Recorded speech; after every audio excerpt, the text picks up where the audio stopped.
আজি এনেকুৱা এগৰাকী মহিলাৰ লগত আপোনালোকক পৰিচয় কৰাই দি আছো। একচুৱেলি এখেতৰ পৰিচয়ৰ কোনো দৰকাৰ নাই। মুক্তি বুলি ক'লে এই অঞ্চলৰ চবেই চিনি পায়।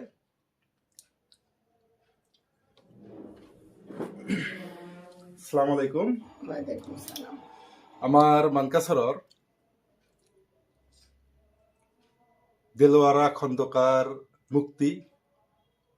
মুক্তি মেডাম চবৰে মানে বিভিন্নজনে যি নামত ভাল পায় এখেতক সেই নামত মাতে। আৰু আজিৰ এই সাক্ষাৎকাৰ যিটো আছে এইটো একচুৱেলি দুটা ভাষাত আমি কথা পাতিম। আমাৰ যিটো মানে মাতৃভাষা যিটো আছে লোকাল ভাষা সেইটোত কথা হ'ম।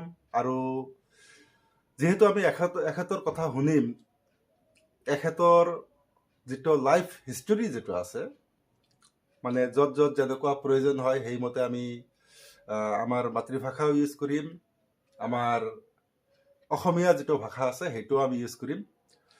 তো বহুত বহুত ধন্যবাদ আপোনাক। আমাৰ মেডাম মুক্তি মেডাম সকলোৰে পৰিচিত। মোৰ এই ফেচবুক মঞ্চত আজি ফাৰ্ষ্ট টাইম মেডামৰ লগত কথা পতাৰ কাৰণে আমি এখেতৰ ঘৰত আহিছোঁ। আৰু এখেতৰ যিটো মানে একদম বাল্যকালৰ পৰা আৰম্ভ কৰি যিমান দূৰ যায় আৰু কথা যিমান দূৰ আগবাঢ়ে আমি কথা পাতি থাকিম। তো বহুত বহুত ধন্যবাদ আৰু স্বাগতম মোৰ এই আজিৰ প্রোগ্রামত। তো ম্যাডাম অ্যাকচুয়ালি ধরেন যেহেতু আপনার বিষয়ে মানে আপনি তো হয়তো আপনার নিজের বিষয়ে জানেন না, আমাদের ধরেন আপনার বিষয়ে অনেক ধরেন কৌতূহল আছে বা অনেকেরই জানার ইচ্ছা আছে। আর বিশেষ করে ধরেন আপনি যে মানে সময়টা আপনি পার করে আসছেন মানকাছরের, মানে আপনি যে সময়টাতে ছিলেন ধরেন বিশেষ করে নারী শক্তি নারী জাতি যেটা আছে একদম মানে পিছপড়া যেটা ছিল আর কি, আপনি ওই জায়গায় থেকে যে একটা সবাকে মুক্তির যেটা নামের সার্থকতাটা যেটা আমি মনে করি ধরেন আপনার নামের সাথে আপনার কর্মর যেটাই এটা ধরেন একটা বাস্তব যেটা প্রতিফলন আমরা দেখতে পাই আর কি। তো এখন ধরেন আপনার যেটা মেয়েবেলা আপনার এই যে বাড়িটা যে আছে তখন ধরেন মানকাছরের পরিবেশটা কেমন ছিল, আর ফার্স্ট টাইম ধরেন আপনার বাড়ির যেটা পরিবেশ আপনারা কয় ভাই ছিলেন সেই সম্বন্ধে একটু জানতে চাই আর কি। আচ্ছা, মই যেতিয়া অলপ বুজা হলো, বুজিব পৰা অৱস্থা হৈছো, তেতিয়া স্বাধীনতা দেশৰ যিটো মুক্তিযুদ্ধ, দেশৰ স্বাধীন ভাৰতৰ কাৰণে যি যুদ্ধ, সেই যুদ্ধৰ চাহ আমাৰ মাজত পৰিছিল, মানে একটু আপনি সৰুতেই পৰিছিল। 47 এৰ কথা কইছে আপনি। সেইটোৱে পৰিছিল। তেতিয়া অলপ বুজা আমি বুজিব পৰা অৱস্থাত আছিলোঁ, অলপ সৰু হ'লেও। মহাত্মা গান্ধীৰ মোৰ অলপ অলপ মনত পৰে। মহাত্মা গান্ধীৰ মৃত্যুৰ দিনা গোটেই মানকাছৰ নিস্তব্ধ হৈ গৈছে। মই ভয়তে খেলি আছিলোঁ, ক'ৰবাত এৰি কৰি মই মাক গৈ সাৱটি ধৰিছিলোঁ। এইটো বুজা নাছিলোঁ, কিন্তু কিবা এটা যে অঘটন হৈছে এইটো মই বুজি পাইছোঁ। এইটোতো ভয়ৰ কথা আছিলে। কিন্তু তাৰপিছত যেতিয়া আমি অকণমান আৰু 2-4 বছৰ পিছত আমি আমাৰ গোটেই মানকাছৰত সেই স্বাধীনতাৰ যিবিলাক ঘটনা, যেনেকৈ ক্ষুদিৰামৰ ফাঁচী, আমি থিয়েটাৰ নিচিনাকৈ সৰুতেই হাসি হাসি কৰব ফাঁসি দেখবে জগৎবাসী, একবাৰ বিদায় দে মা ঘুৰে আসি, এইবিলাক আমি নাটক কৰোঁ, ক্ষুদিৰামৰ নাটক। তেতিয়া যিবিলাক সৰু থাকোঁতেই যিবিলাক যাত্ৰা আহিছিলে, এই যাত্ৰাবিলাকৰ ভিতৰতো এই স্বাধীনতাৰ আগত যিবিলাক ঘটনা, এই ঘটনাবিলাকক কেন্দ্ৰ কৰিয়ে যাত্ৰাবিলাক আমি দেখিছিলোঁ। তেতিয়া ভাৰত স্বাধীনতা পালেও এই যে যিবিলাকৰ জীৱনত ছেক্ৰিফাইচ কৰিছিলে সেই মহান ব্যক্তিবিলাকৰ বিষয়ে এই নাটক থিয়েটাৰ এইবিলাক সৰুতেই দেখা পাইছিলোঁ।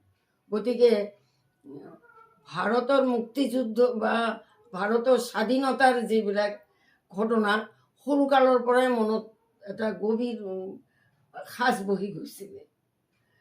তাৰপিছত অলপ ডাঙৰ হ'লোঁ যেতিয়া, অকণমান LP স্কুলতেই পঢ়োঁ, তেতিয়া জহুৰুল ইছলামে তত্ত্বাৱধানত নাটক, মানে জহুৰুল ইছলাম মানে আপুনি এক্স মিনিষ্টাৰৰ এক্স মিনিষ্টাৰ জহুৰুল ইছলামৰ তেওঁ হেৰি আছিলে, মানে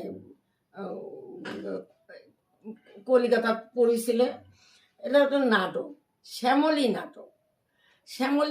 শ্যামলী হ'ল এটা মানে কি অন্ধ নাৰী, তাৰ তত্ত্বাৱধান কৰাৰ দায়িত্ব আৰ কি। আমি সৰু সৰু ছোৱালীবিলাকে সেইটো নাটক কৰিছিলোঁ শ্যামলীৰ লগত। গতিকে সেনেকুৱাতে নাটকৰ প্ৰতিও আমাৰ এটা হেৰি হৈছিলে, মানে মনত উৎসাহ আছিলে। ইয়াৰ পিছত আমি স্কুল জীৱনত বহুত কেইখন নাটক প্ৰতিষ্ঠিত কৰিছিলোঁ, যদিও তেতিয়া ছোৱালীয়ে ল'ৰা হ'ব নোৱাৰে, ল'ৰাৰ ড্ৰেছ ল'ব নোৱাৰে। তাই এইটো আকৌ প্ৰধান শিক্ষক যতীন্দ্ৰ মোহন চৌধুৰী ছাৰৰ ঘৰত গৈ ধৰ্ণা দিলোঁ। নাই, দিনটো আছোৱে আৰু কি ছাৰ, আমি ল'ৰা সাজিমেই, নহ'লে কেনেকৈ নাটকখন হ'ব। শেষত তেওঁৰ পুতেক ততিনী বাবু ক'লে, তেওঁ শিক্ষকে আছিলে JM হাইস্কুলত।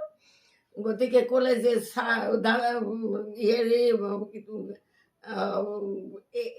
এওঁলোক নেৰিবতো, কি হ'ব তাৰ নাটকত যদি ছোৱালীবিলাক ল'ৰা হয়, কি ক্ষতি আছে। যি হওক, পাৰ্মিশ্যন পাই আমি নাটক কৰিলোঁ। নাটকৰ আগত আমি প্ৰধান শিক্ষক ক'লোঁ যে ছাৰ, আমাৰ মাহঁতে নাটক কিয় চাব নোৱাৰিব, আমি যিবিলাক ফাংচন কৰোঁ এইবিলাক কিয় চাব নোৱাৰিব। তেতিয়া মাইকী মানুহবিলাক অহাৰ কোনো অনুমতি নাছিলে। এই মই মাৰ পৰা শুনিছোঁ, ব্ৰিটিছ যুগতো মাইকী মানুহ গৈছিল, কিন্তু চিকৰ আণ্ডাৰত, চিক মানে এটা বেৰা আছিলে, সেই বেৰাৰ পিছফালে থাকি এওঁলোকে চাব পাৰিছিলে, খোলা মেলা নহয়। তাৰপিছত ভৱানী চৰণ পাল আছিলে তেতিয়া হেডমাষ্টাৰ, তেওঁ ক'লে JM হাইস্কুলত পঢ়িছোঁ তো JM হাইস্কুলত তেতিয়া একমাত্ৰ স্কুলটো JM হাইস্কুলে আছিল। তাৰপিছত ছাৰে ক'লে যে ঠিক আছে, তোমালোকে যদি দায়িত্ব লৈ মাহঁতক বহাব পাৰা, হেৰি কৰিব পাৰা, তেওঁলোকৰ প্ৰটেকশ্যন দিব পাৰা, তেতিয়াহ'লে মোৰ আপত্তি নেই।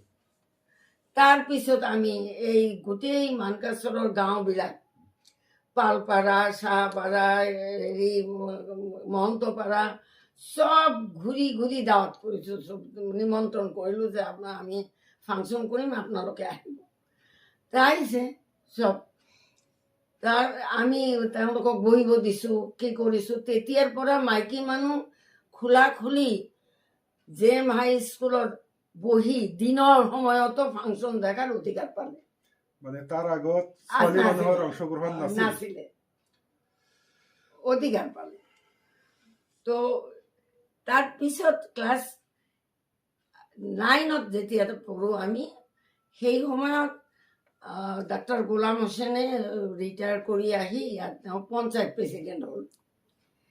তেখেতে মোক ক'লে যে এনেকৈতো তোমালোকেতো বেছ ভাল হেৰি কৰিছা, তো এতিয়া মহিলা সমিতি নহ'লেতো মই কাম কৰিব নোৱাৰোঁ, পঞ্চায়তৰ কামবিলাক কৰিব লাগিব। তো তুমি মহিলা সমিতিৰ মিটিং এখন মাতি দিয়া। আকৌ আমি সেই মানুহবিলাকক মাতি, তেতিয়াও কিন্তু মুছলিম মানুহবিলাক নোলায়, মুছলিমৰ মাইকী মানুহ নাই, 2-4টা ফেমিলিৰ বাহিৰে। মেডাম, মই ইয়াত আপোনাক অলপ ৰখিম। এই মহিলা সমিতিৰ চেপ্টাৰটো অলপ পিছত আহিম মই। তাৰ আগতে মানে আপোনাৰ ফেমিলিৰ যিটো পৰিচয়, আপোনালোকে কিমান ভাই বোন আছিলে বা আছে এতিয়াও, সেই সম্পৰ্কে অলপ ক'ব। আচ্ছা, আমাৰ পিতৃ খন্দকাৰ দবিৰুদ্দিন আহমেদ, তেওঁ জে এম হাইস্কুলৰ টিচাৰ আছিলে। তেতিয়া জে এম হাইস্কুল হোৱা নাই, এম ই স্কুলৰ পৰাই তেওঁ টিচাৰ আছিলে। এম ই স্কুলত হেড পণ্ডিত হিচাপে তেওঁ আছিলে। তাৰপিছততো জে এম হাইস্কুল হ'ল। যতীন্দ্ৰ মোহন লাহিৰী, তেওঁ ৰংপুৰত জমিদাৰ আছিল। এতিয়া গোটেই মানকাছৰ এৰিয়াটো ৰংপুৰ জমিদাৰৰ অধীনত আছিল। তেওঁ জমিদাৰ ঢুকাইছে, তেওঁৰ ঘৈণীয়েক সৰোজিনী দেৱীক চবে মিলি আবুল কাছেমে প্ৰথম শুনিছোঁ আৰু কি আবুল কাছেমে গ্ৰেজুৱেট হৈ আহি তেওঁ হাইস্কুল প্ৰতিষ্ঠা কৰাৰ চেষ্টা কৰিলে। মানে আবুল কাছেম মানে মানকাছাৰৰ ফাৰ্ষ্ট এমএলএ ফাৰ্ষ্ট এমএলএ, প্ৰথম এমএলএ। প্ৰথম এমএলএ। তাৰপিছত তেতিয়া এইটো মই নাজানো, তেতিয়া মোৰ জন্মৰ আগৰ কাহিনী। এইটো মাৰ মুখত বাবাৰ মুখত শুনিছোঁ যে তেওঁ চেষ্টা কৰিছে, কৰাৰ ফলত তাৰপিছত হাই স্কুল কৰিব, কিন্তু হাই স্কুলৰ বিল্ডিংখন কোনে কৰিব? তেতিয়াতো চব গোটেই মানকাছৰৰ মাটিয়েইতো জমিদাৰৰ মাটি, ৰংপুৰৰ জমিদাৰ। ৰংপুৰৰ জমিদাৰ। এতিয়া মাটিখিনি জে এম হাইস্কুলৰ মাটিও জমিদাৰৰে মাটি। এওঁলোকে গৈ ৰংপুৰৰ জমিদাৰৰ ঘৈণীয়েক সৰোজিনী দেৱীক ক'লে যে আপুনি যদি এইটো দিয়ে, ঘৰ এটা বনাই দিলে আমি আপোনাৰ গিৰিয়েকৰ নামত স্কুলখন দিম। মানে যতীন্দ্ৰ মোহন লাহিৰী, যেটো আজি তেওঁ ৰংপুৰৰ জমিদাৰ। তেওঁৰ ঘৈণীয়েক সৰোজিনী দেৱী, তেখেতে এই স্কুলৰ এতিয়াও আছে সেই পুৰণি ঘৰ। তাকে আমি কওঁ ইমান বছৰ এই যে কি মালি চোলাৰ ঘৰ, সেইটো দি এই যে ঘৰটো সেই যুগত বনাইছিল। এই দুই এটা বিল্ডিঙৰ অলপ অলপ হেৰি হৈছে, কাম হৈছে, তারা এতিয়াও পুরা সেই স্কুল এতিয়াও আছে, পুরোনা স্কুলেই আছে। সরোজিনী দেবী এই বিল্ডিংখন বনাই দিয়ে, থানার লগতে অ্যাটাচ। এটা 1939 কথা এটা। হ্যাঁ হ্যাঁ, এইটো তো গতিকে বহুত পুৰণি হয় এইটো। মানে মোৰ জন্ম নহয়, মোৰ ডাঙৰ ককাইটিৰ জন্মৰ সময়ত স্কুল বনায় এইটো। গতিকে এই স্কুলেৰ পাৰ্টিশনেৰ পিছতো ইয়াৰে তাৰ হেডমাস্টাৰ পিছত বেলেগ চাকৰি লৈছিল, গুচি গ'ল। যি হওক, স্কুল কিন্তু নমৰিল, স্কুল কিন্তু জাগিয়ে উঠিল। ইয়াৰ এই অঞ্চলত গোটেই চুকচৰ টুকচৰ মিলি বহুত ল'ৰা ইয়াতে লজিং থাকি পঢ়া শুনা কৰিছিল মানকাছৰতে। গতিকে শিক্ষাৰ পোহৰ আছিল, কিন্তু তেতিয়াও কোনো মাইকী মানুহ, কোনো ছোৱালীৰ স্কুলত পঢ়াৰ অধিকাৰ নাছিলে। ল'ৰাবিলাকহে পঢ়িছে, ছোৱালীৰ কোনো অধিকাৰ নাছিলে। আচ্ছা মেম, আপোনাৰ মানে দাদা যিসকল আছে, ককাইদেউ, আপনার যে ভাই বোন, টোটাল কত ভাই বোন? নামগুলা বলবেন আর কি একটু। আচ্ছা, আমার ভিতৰত আমি 5 জনী বাইক ভনীয়েক আৰু 4 জন ককায়েক ভাই, 9 জন। নাম কি কি আছে? নাম যাম, মোৰ ডাঙৰ বাইটি ৰেবা নাম। তেখেতৰ তেতিয়া পাৰ্টিশ্যন হোৱা নাছিলে, বিয়া হৈছে কুৰিগ্ৰামত আছিল, এইটো বাংলাদেশত পৰিছিল।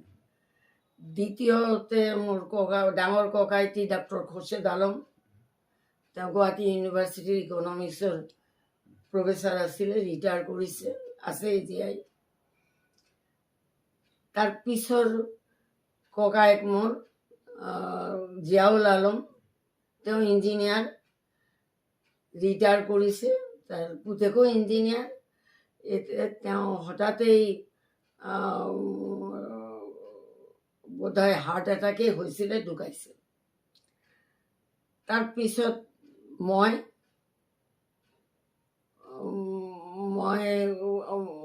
তাৰ পিছৰ ভনীজনীও মাসিয়া আমিন, মমি ম্যাডাম মমি মেডাম, কলেজৰ প্ৰফেচাৰ আছিল, ৰিটায়াৰ কৰিছে এতিয়া, আছে। তাৰ পিছৰ ভায়েক মনোয়াৰুল আলম, এই বেংকত চাকৰি কৰিছিলে, এতিয়া তাৰ পুতেক এজনৰ ডক্টৰ হৈছে, তেওঁ ঢুকালে। দুই ভাইক, মোৰ এজন ককাইক এজন ভাইক ঢুকাইছে। তাৰপিছত মনোৱাৰৰ পিছত মিনাৰ, ইঞ্জিনিয়াৰ, গভৰ্ণমেণ্টৰ চাকৰিও কৰিছে, এতিয়া ৰিটায়াৰ কৰিছে। এতিয়া লেখা লিখি কৰে, এতিয়া মানে বিভিন্ন ধৰণৰ লেখা লিখি কৰে, এতিয়া এইটো লেখক হিচাপে আছে এতিয়া সৰু সুৰা।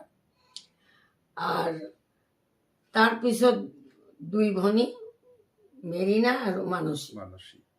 মানসীও লেখালেখি কৰে, মেৰিনা ঘৰুৱা কামতেই ব্যস্ত আছে। আমি পাঁচজনেৰ ভিতৰত ডাঙৰ বাইক নাই, আৰু আমি চাৰিজন বাইক ভনীয়েক আছো, আৰু ডাঙৰ ককাইটি আৰু সৰু ভাইকটো জীয়াই আছে, মাজত দুই ভাই ঢুকাইছে।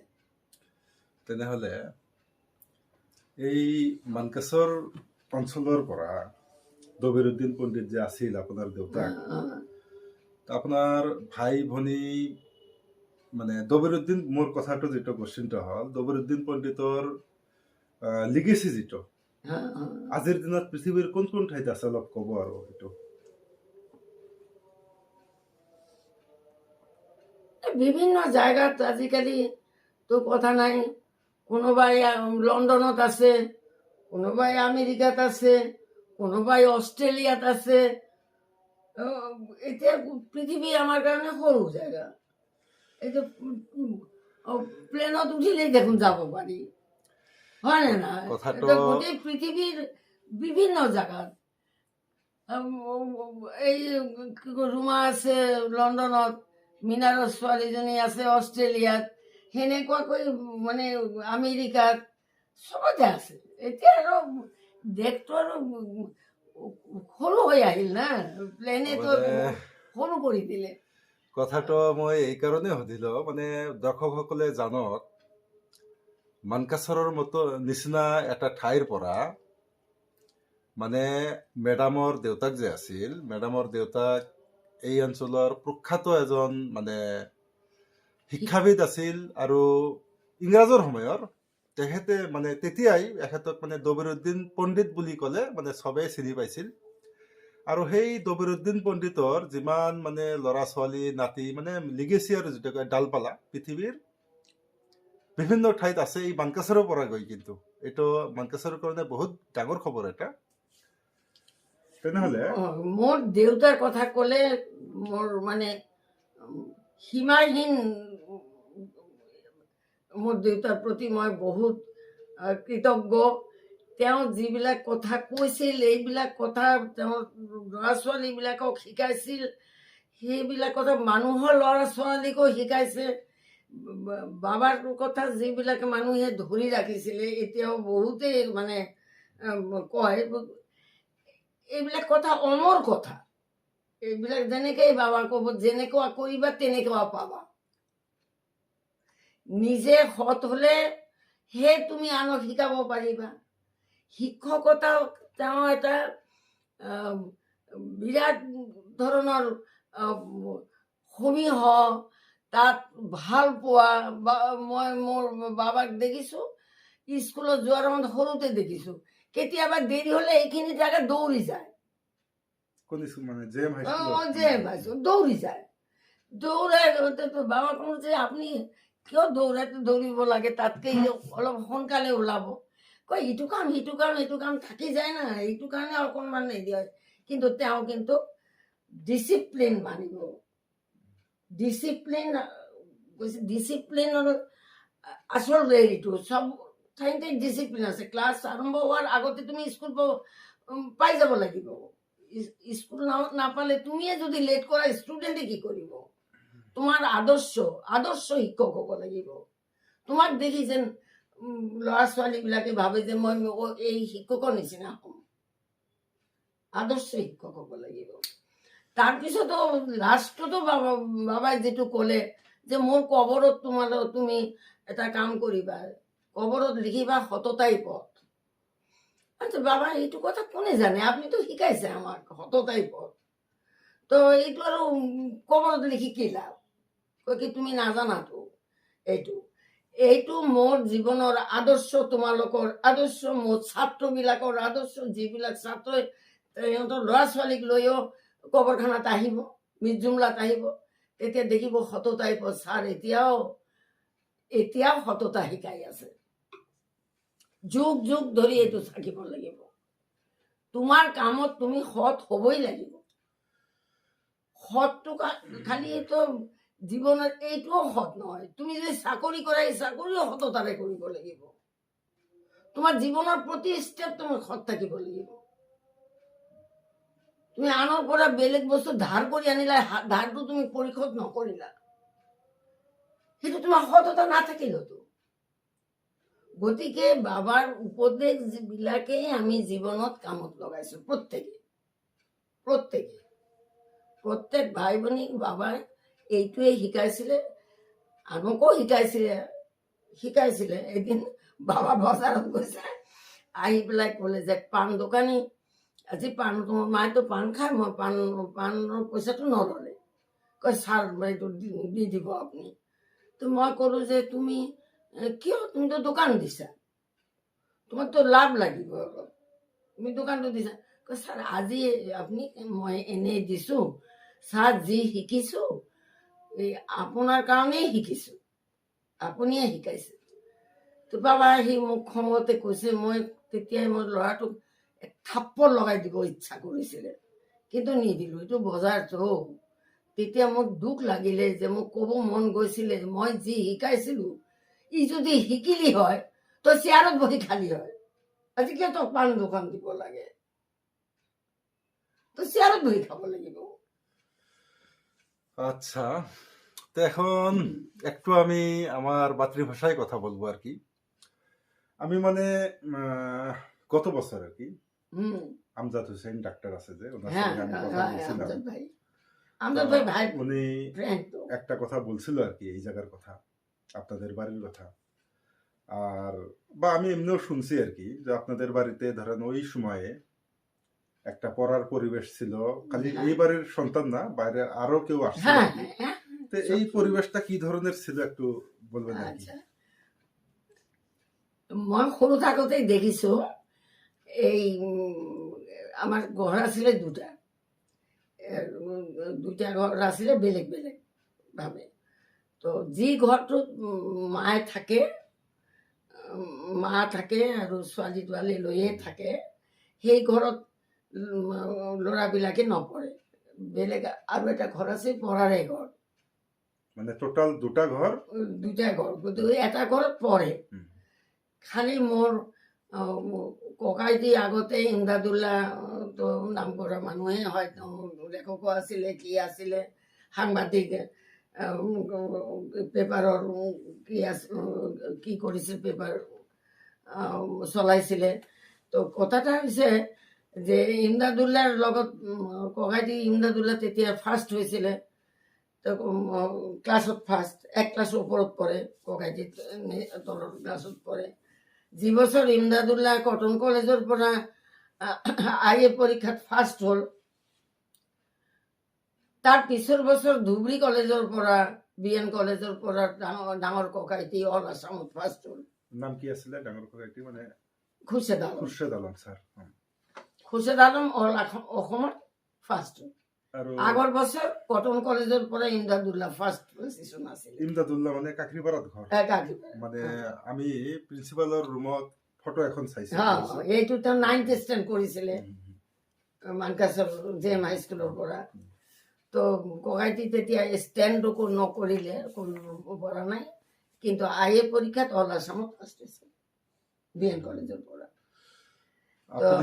তো গতিকে পঢ়াৰ পৰিৱেশটো যেনেকে ইমদাদুল্লাহ পঢ়িছিলে, ইমদাদুল্লাৰ ভায়েক আহিও ইয়াত পঢ়িছে আমাৰ ঘৰতে।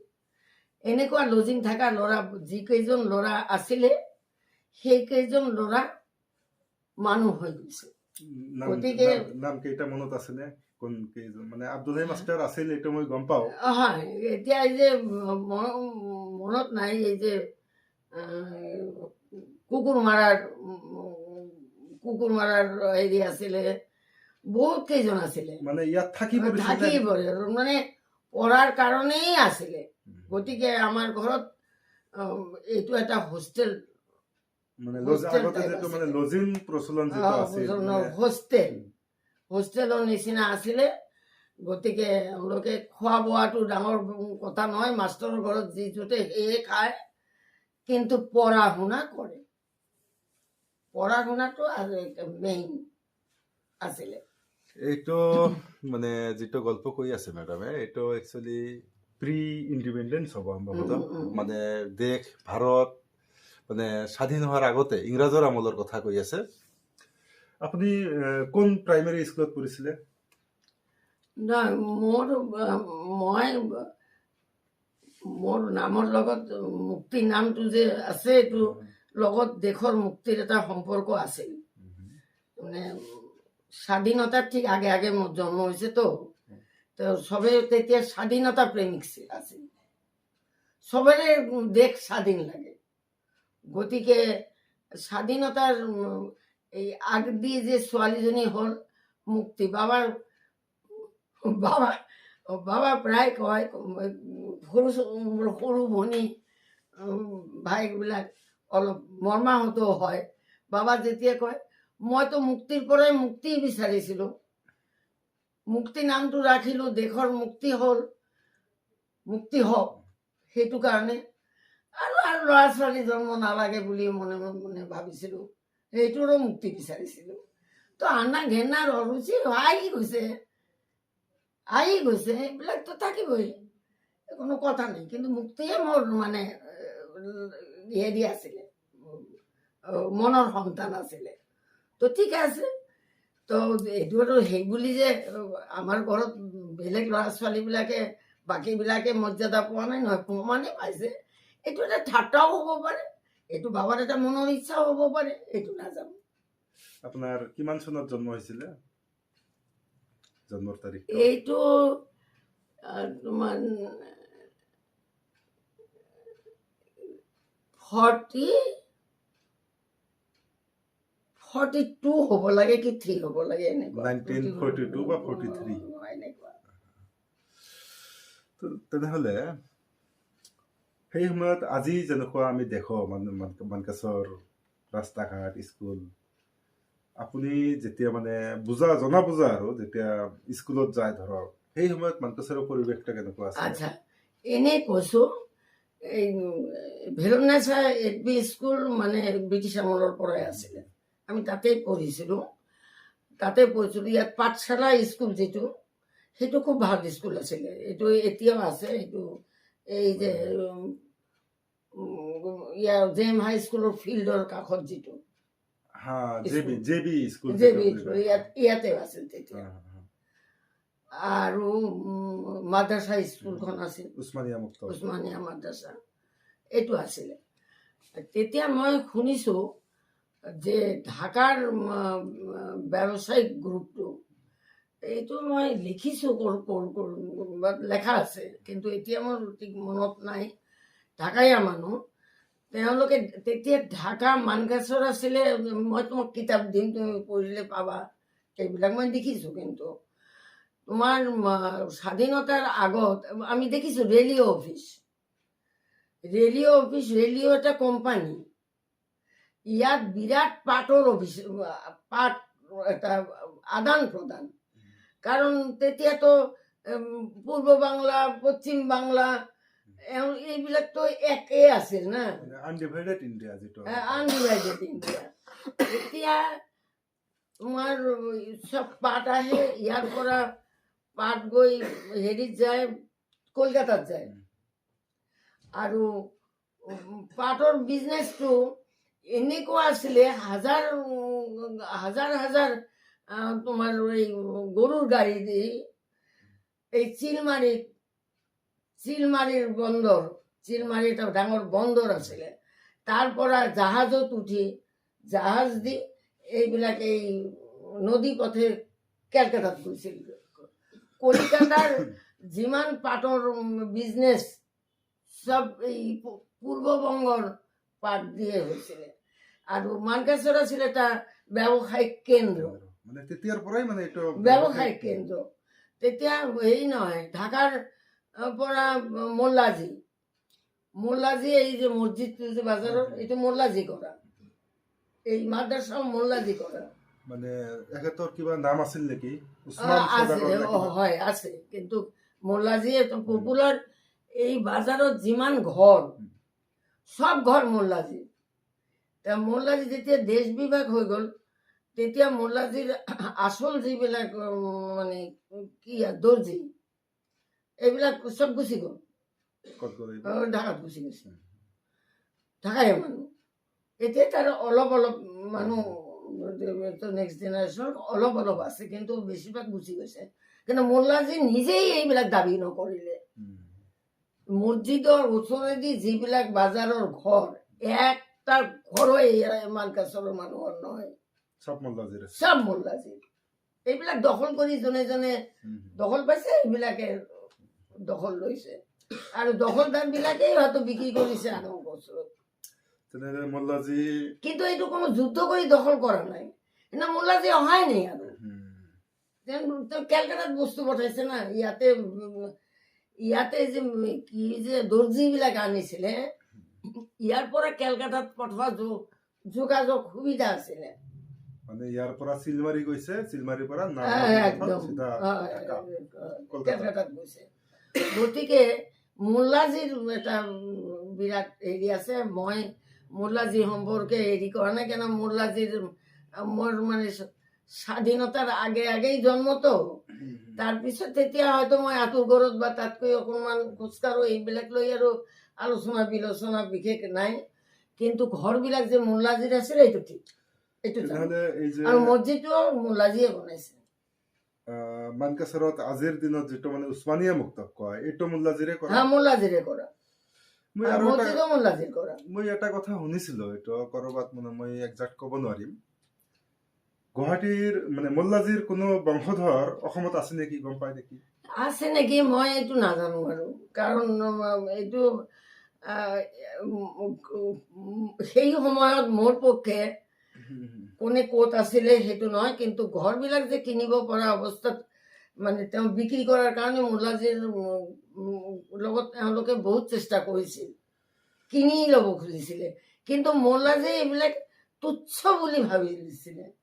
তেওঁৰ বোধে কেলকাতাতেই ডাঙৰ ডাঙৰ হেৰি আছেই, তো ঢাকাততো থাকিবই, হয় নে নহয়? তেওঁ ঢাকাত থাকিলে নে কলকাতাতে গ'ল এইটো খবৰ মই নাৰাখোঁ, কাৰণ মোৰ বাবা আছিলে, দেউতা তো হেৰি মাষ্টাৰ, আমি মাষ্টাৰৰ খবৰ ৰাখোঁ। সৰুৰ পৰাই আমাৰ কিতাপেই কাম, তেনেহ'লে কিতাপৰ লগতেই সম্পৰ্ক। তেতিয়াৰ দিনত মানকাছৰৰ যিটো মানে বিজনেছ সব মানে পশ্চিমমুখী আছে। হয় দুইটাই, মানে কেলকাতা আৰু মানকাছৰ এটা কি প্লেচ আছিলে, বিজনেছ প্লেচ, কলকাতাৰ লগত সম্পৰ্ক আছিল। নহয়, তেতিয়াৰ দিনততো যিবিলাক ল'ৰা ভাল ৰেজাল্ট কৰিছে হয় কেলকাতাত পঢ়িছে। ডক্টৰ গোলাম হোসেন কেলকাতাৰ পৰাই প্ৰথম গোৱালপাৰা জিলাৰ প্ৰথম মুছলিম হেৰি ডক্টৰ, তেওঁ কেলকাতাৰ পৰা মেডিকেল পাছ কৰিছে, মানে মানকাছৰৰ first doctor Golam Hossain, doctor Golam Hossain. আৰু বাকী তেওঁৰ বাকীবিলাক হেৰি মোৰ দিনতো মই দেখিছোঁ, যেতিয়া বুজ হৈছে তেতিয়াও দেখিছোঁ এই ঢাকাত মেডিকেল কলেজৰ পৰা পাছ কৰা। এওঁলোকে পিছত ঢাকাত থকা নাই, অৰিজিনেলি মানকাছৰৰ মানুহ, গতিকে এওঁলোকে অসমত আহি চাকৰি কৰিছে। মানে তেতিয়াৰ দিনত গুৱাহাটীৰ লগত ইমান যোগাযোগ নাছিল। নাই, গুৱাহাটী এটা দুৰ্গম প্লেচ আছিলে। আমি যেতিয়া হেৰি কৰোঁ দাদা মোৰ ডাঙৰ ককাইটিতো এই BA পাছ কৰিলে শ্বিলঙৰ পৰা। আমাক যেতিয়া তেওঁ তাতে এডভান্স কলেজৰ প্ৰফেচাৰ হৈ মোক আৰু মমিক লৈ গ'ল শ্বিলঙত। তেতিয়া আমি শ্বিলঙত যাওঁতে মানকাচৰৰ ৰাস্তাত কথাটো কৈছোঁ যে কালো নদী ইপাৰে গাড়ী অহাৰ কোনো ৰাস্তা নাই। গাড়ী আহিব কেনেকে নদীটো? গতিকে কালো নদী নাও দি পাৰ হৈ সিপাৰে থাকে তুৰাৰ বাছ, মানকাচৰ আৰু তুৰা। এইটো কিমান চনৰ কথা হ'ব? হ'ব এইটোতো কিমান জন আৰু 61-62 মানে বানকাম ৰোড হোৱাৰ আগতে, এইটো HM ৰোড হোৱাৰ আগৰ কথা। এইটো 62 যি হওক, সেই চনত তোমাৰ সেই সময়ত নদী পাৰ হৈ মোৰ ডাঙৰ ককাইটি মাজু ককাইটি এওঁলোকে যেতিয়া গৈছে ইয়াৰ পৰা না ৰিক্সা না বেলেগ একোৱেই নাই, চবে হাতে হাতে বস্তু লৈ আমি নৈ পাৰ কৰি সিপাৰে থাকে মানে কালো নদীৰ ফেৰীঘাটত থাকে তোমাৰ এই তুৰামুখী বাছ। কিন্তু আগদিনাই মোৰ বাবাই ওই তাৰ বহুত ছাত্ৰ তুৰাত হেৰি কৰে বিজনেস কৰে। ছাত্ৰক ফোন কৰে তোমালোকে 2টা টিকেট মানকাচৰৰ পৰা যাব মুকুট আৰু মঞ্জু বা মুকুটে যাব, 1টা বা 2টা টিকেট তোমালোকে হেৰি কৰিবা, মানে টিকেটটো কৰি দিবা এডভান্স হেৰি তুৰাৰ পৰা গোৱালপাৰা যাব গাড়ী। আমিও তেনেকেই গৈছো। মানে ইয়াৰ পৰা নৈ পাৰ হৈ আমি তুৰাৰ বাছত তুৰামুখী বাছ এটা আছে, সেই বাছত আমি গাৰোবাদাত গৈ নামিছিলো। গাৰোবাদাত নামি গাৰোবাদাৰ পৰা ওই তুৰাৰ পৰা যি বাছ এখন যায় গোৱালপাৰাত, গতিকে আমি সেই বাছত উঠিছিলো। উঠি আমি, মোৰ মনত আছে ড্ৰাইভাৰক ময়ো ৰিকুৱেষ্ট কৰিছোঁ, মোৰ ককাইটি ৰিকুৱেষ্ট কৰিছে যে আমাৰ 2:30টাৰ সময়ত লাষ্ট বাছ আছে, কি কয় গুৱাহাটীমুখী, গোৱালপাৰাৰ পৰা গুৱাহাটী। গতিকে আমি গোৱালপাৰাৰ বাছত 2:30টাৰ আগত যাই পাব লাগিব।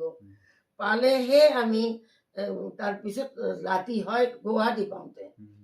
ৰাতি গুৱাহাটীত মামাৰ ঘৰত আছিলো আৰু পিছদিনা আমি শ্বিলঙত গৈছো।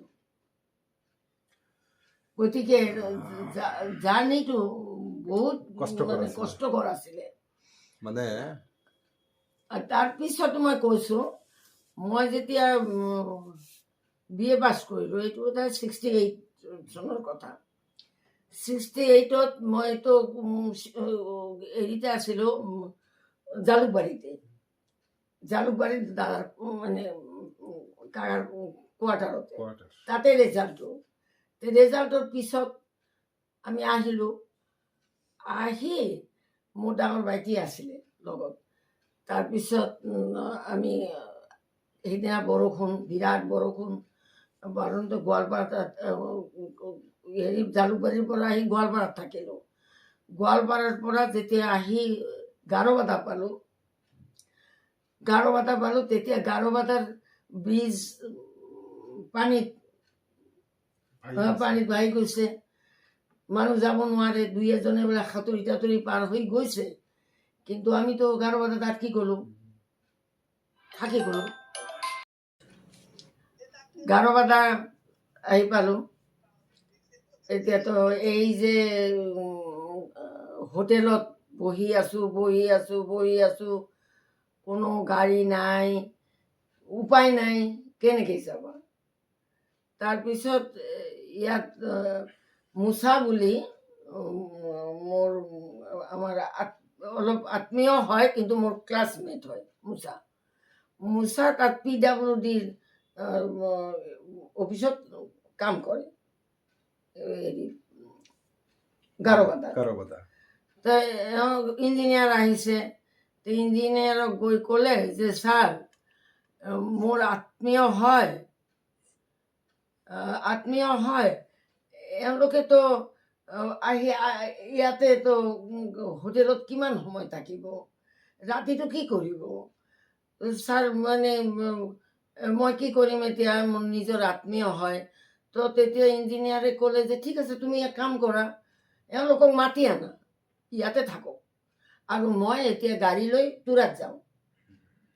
তুৰাৰ ৰাস্তাটো ঠিক আছে, মই তুৰাত যাওঁ, তুৰাত ডাঙৰ ডাঙৰ হেৰি আছে, মোৰ থকাৰ কোনো প্ৰব্লেম নাই, গতিকে আজি ৰাতিটো তেওঁলোকে ইয়াতে থাকক। তাৰপিছতো আমি ৰাতিটো থাকিলোঁ। আকৌ এই যে পিছদিনা প্ৰায় দিনটো হেৰিতেই হোটেলতেই বহি আছোঁ।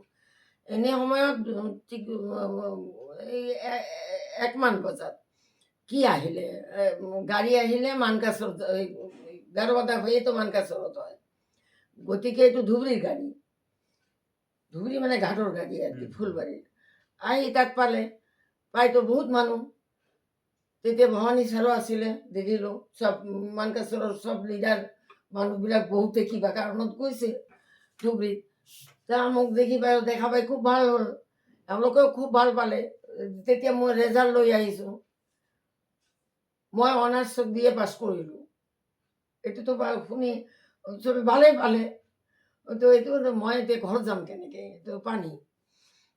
তাৰপিছত ড্ৰাইভাৰজনে ক'লে যে ছাৰ, মই এই যে নতুন যিটো ৰাস্তা হৈছে, ৰাস্তাটোতো খোলা নাই, এতিয়াও মানে পাথৰ দিয়া নাই। সেই যে এই ৰাস্তাটোত পাথৰ নিদিলেও মই লৈ যাব পাৰিম, মই দেখিছোঁ, কিন্তু মাজে মাজে পানী হৈ বৰষুণ হৈ গাঁত হৈছে। আপোনালোকে যদি এই গাঁতবিলাকত আগত নামি যায়, মই খালী গাড়ীটো অলপ লৈ যাব পাৰিম, আকৌ উঠিব, এনেকৈ দেৰি হ'ব, কিন্তু মানকাচৰ পাব। মানে HM ৰোড যিটো এইটো তেতিয়াও খোলা নাছিলে, মানে গাৰোবাদাৰ পৰা হাতশিঙৰি গৈছে। হা, তাৰপিছত এই ৰাস্তা প্ৰথম বোধ হয় আমার গাড়িয়ে আহিলে এইটো রাস্তা দি। মাঝে মাঝে নামা হয়েছে, তোর পিছত ড্রাইভারের পিছত ক'লে যে আপনি নামিব নালাগে, আপনি বহি থাকক এইবিলাক মানুহ বহুত, তো এওঁলোকে তো মোৰ চাকা বহি যাব পাৰে, কিন্তু আপুনি 2-3জন মাইকী মানুহ থাকিলে একো ক্ষতি নহয়, থাকক, মই লৈ যাম। তাৰপিছত চব মতা মানুহবিলাক নামি গ'ল, মাইকী মানুহ যিকেইজন আছিল আমি গাড়ীতে বহি আছিলোঁ। ঠিক আনি আবেলি মানকাচৰ পালে। ইছ, কি যে অৱস্থা।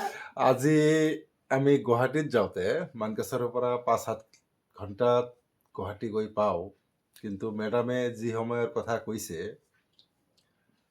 মানকাচৰৰ পৰা গাৰোবাদা যাব লাগিছিলে, গাৰোবাদাৰ পৰা তুৰাৰ পৰা গোৱালপাৰাৰ পৰা আকৌ তুৰাৰ গাড়ী দিহে গোৱালপাৰা। বহুত এটা মানে কষ্টকৰ যাত্ৰা আছিল। আৰু সেই কষ্টৰ সময়তেই এখেতসকলে কিন্তু সেই সময়তো মানে পঢ়া শুনাত বাহিৰত যাব লগা হওক, মানে বহিৰ্বিশ্বৰ লগত যিটো মানে যোগাযোগ, তেতিয়া মানে এখেতে এনেকৈ কৰিছিলে। আচ্ছা বাইদেউ, LP স্কুল শেষ হোৱাৰ পিছত মানে ভেলুননেছাত আপোনালোকে ক্লাছ 4 লৈকে পঢ়িছিলে না 5 লৈকে? না, হয় কি, এইটো বয়সটোতো দুষ্টামিৰ বয়সে হয়। খুব আমি কেইজনমান হেৰি মানে স্কুলতো যি মেডাম আছিলে, তেওঁ এনেকৈ মানে টোপ পাৰি থাকে। মই মাজে মাজে এই চিকনিডাল দি দাম কৰি টেবুলত মাৰিলোঁ। আমি আৰু ভাবিলোঁ যে বা কি হ'ল, বাকীখিনি কেয়াৰে নকৰে, তো দুষ্টামিটো বেছি। তো দেউতাই ভাবিলে ছোৱালীজনীতো মোৰ হেৰি হ'ব, কিন্তু এটা কথা কৈছোঁ, কিন্তু দেউতাই মুখে মুখে জ্ঞানৰ কথাই খালি কয়, বুজিছা। যেনেকৈ ইয়াতো মই কিতাপ লৈ ৰাখাটো থকাতকৈ খেলিবলৈ ভাল পাওঁ। হয়তো এদিন দেখিলোঁ মই নিজে খেলি আছোঁ, অকলে অকলে খেলি আছোঁ। দেউতাই তাত বহি এই যে মা যে ৰান্ধিব তাৰ কাৰণে খৰি টৰি ঠিক কৰি দি আছে। সেইখিনি কৰিব পাৰে বা দেউতাই ৰান্ধিব নাজানে, কিন্তু এইবিলাক অলপ সহায় কৰি দিয়ে। তাৰপিছত তেওঁ ক'লে যে এনেকৈ এই ইংৰাজী এটা মজাৰ কথা আছে। কি মজাৰ কথা? নিজে নিজে কয় কি মজাৰ কথা, যেনেকৈ ভাৱেল AEIOU ভাৱেল, এইকেইটা ভাৱেলৰ আগত যদি এজন শব্দ থাকে এ, তাহলে এইটো এ হ'ব নোৱাৰে, এইটো এন হয়, এন হয়। তো মোৰতো আৰু কোনো কাম নাই, কাৰণ মোৰ বন্ধুও নাই যে মই গল্প কৰিম। তো মইতো খেলি আছোঁ। খেলি খেলি থাকোঁতে কথাটো যে শুনিলোঁ, তো মোৰ আকৌ এটা অভ্যাস কি গোটেই জীৱনে এতিয়াও আছে, কোনোবাই যদি কোনো কথা কয় আৰু মই বেছিভাগ মনোযোগ দি শুনো, সেইটো কথা মোৰ অমৰ হৈ মনত থাকে। ৰাতি দেউতাই সুধিলে মোৰ মাজু ককাইটিক, বোলে হেৰি ইংৰাজীত ভাৱেল কেইটা? তো মই ক'লো 5টা, AEIOU। তো ডাঙৰ ককাইটি ক'লে তই কেনেকৈ জানিবি? এই যে মই খেলি আছিলোঁ, দেউতাই তাত খৰি ঠিক কৰি আছে, কৰি কৰি কৈ আছে, মই শুনি আছোঁ। ৰামধন এজন বুঢ়া মানুহ, Ramdhan is a old man হ'ব লাগে, কিন্তু যেহেতু এইটো ভাৱেলত এইটো এন হ'ব, Ramdhan is an old man. বাবাই দেখোন ক'লে এই কথাটো, সেইটোৱে জানিছোঁ।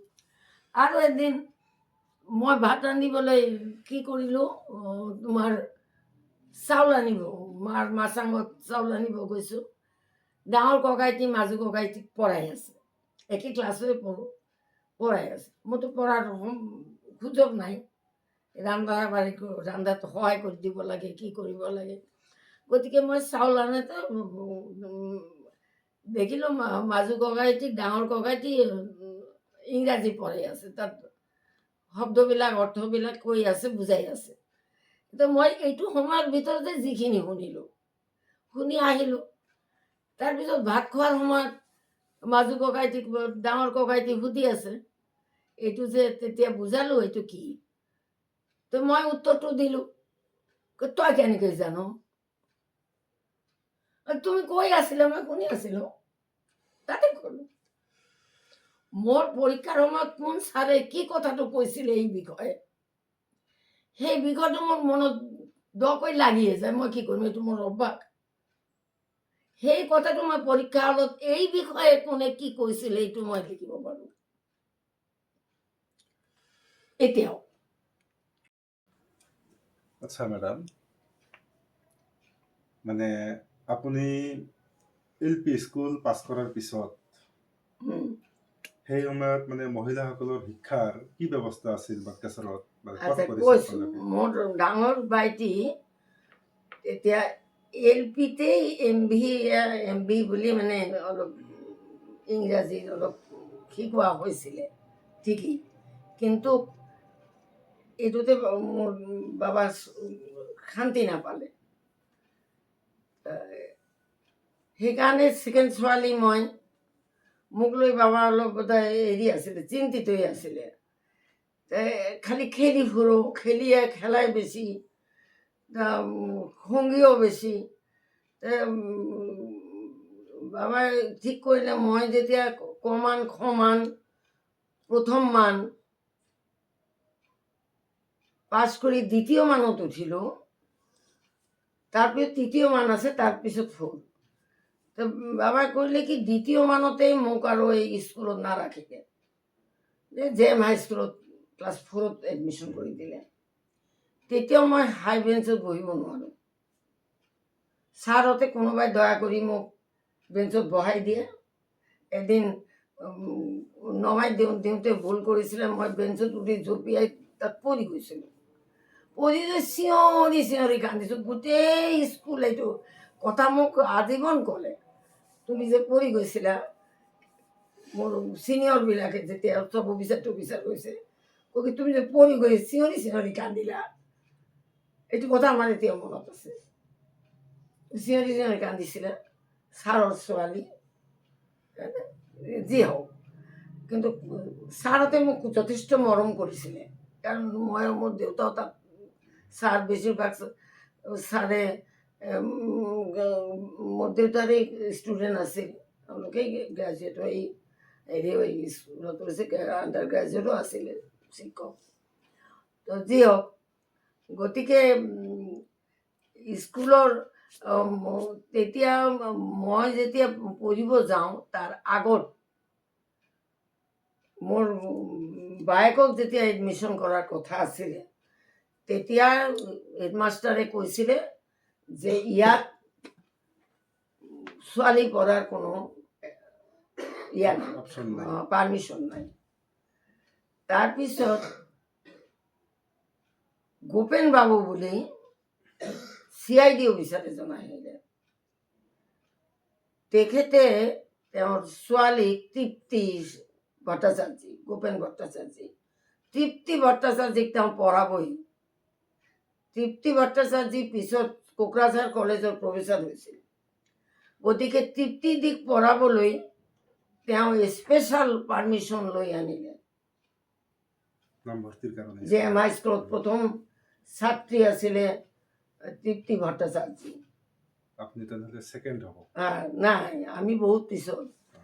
তৃপ্তি তেতিয়াই হেৰি হৈছিলে। তাৰপিছত হেডমাষ্টাৰ যতীন্দ্ৰ মোহন চৌধুৰী যেতিয়া হেডমাষ্টাৰ হৈ আহিলে, তেখেতৰ ছোৱালী আছে। তাৰপিছত মানকাছৰ থানাৰ দাৰোগাৰ ছোৱালী এজনী মেডিকেল পঢ়ে, বাকী ছোৱালীবিলাক স্কুলত পঢ়িছে। তো গতিকে তেতিয়া স্কুলত পঢ়াৰ ছোৱালী এডমিশ্যন কৰিবলৈ বাধ্য হ'ল। তাৰমানে আপুনি মুছলিম কমিউনিটিৰ ভিতৰত মানে ফাৰ্ষ্ট মহিলা ষ্টুডেণ্ট, মানে ফিমেল ষ্টুডেণ্ট না, আছে আৰু আছিল? আছে আছে।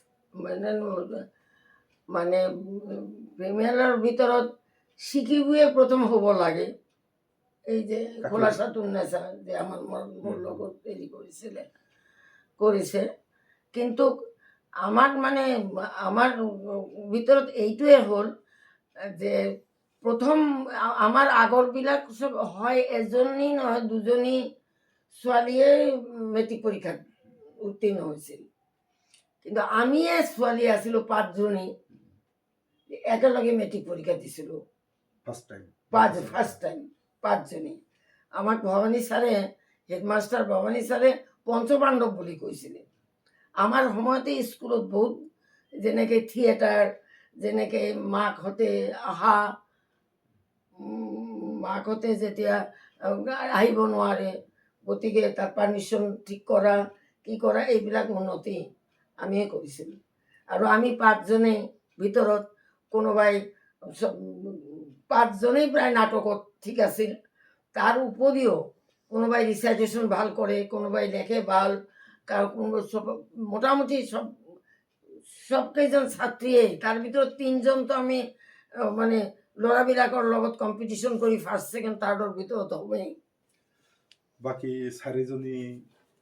4গৰাকী যে মহিলা আছিল, মানে আপোনাৰ সহপাঠী আছিল, নামবিলাক মনত আছেনে?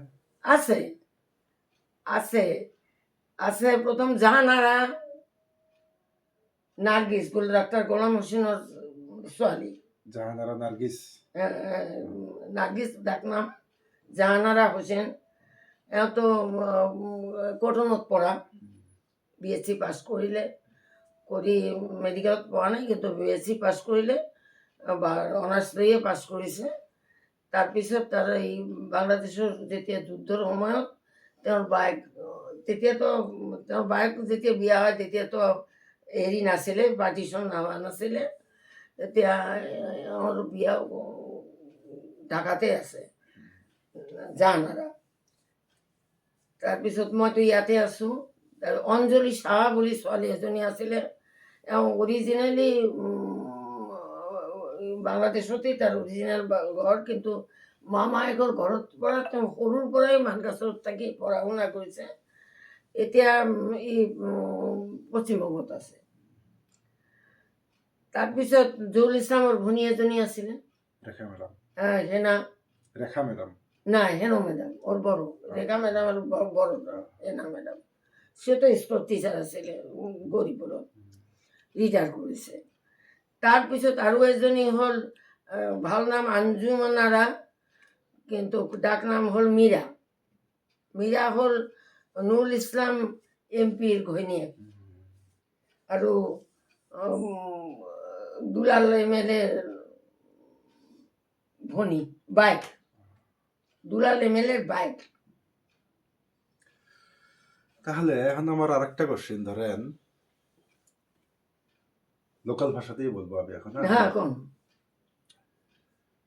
আপনারা যে সময় পড়ছেন, হ্যাঁ মানে ওই সময় মানে বিশেষ করে যেহেতু একটা মুসলিম এরিয়া, তো মুসলিম মানে যারা সমাজের মনে করেন দেওয়ানি ছিল বা মৌলানা ছিল, ওদের নারী শিক্ষার প্রতি দৃষ্টিভঙ্গিটা কেমন ছিল আপনাদের সময়? যিবিলাক মানুহ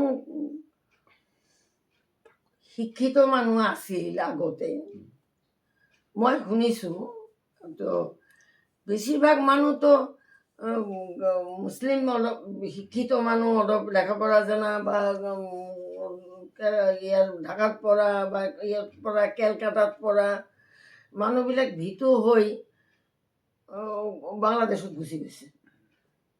বাকীবিলাক হাত ঘাট কৰি খোৱা, কাৰো সৰু সুৰা দোকান থকা মানুহ, আৰ বৰ্ডাৰ অঞ্চলেৰ মানুহবিলাকৰ এই বৰ্ডাৰৰ বিজনেছ কৰা, এওঁলোকৰ নাৰী শিক্ষাৰ প্ৰতি কোনো ধৰণৰ মানে আগ্ৰহ নাছিলে, একেবাৰেই নাছিলে।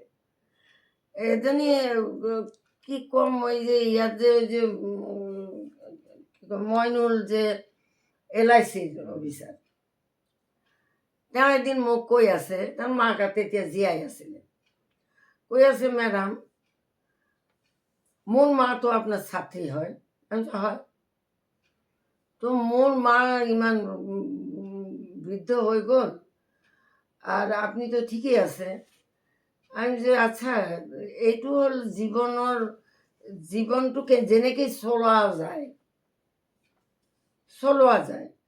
তোমাৰ মা যেতিয়া মোৰ ষ্টুডেণ্ট আছিলে, তেতিয়া তোমাৰ মাৰ বয়স কিমান আছিলে?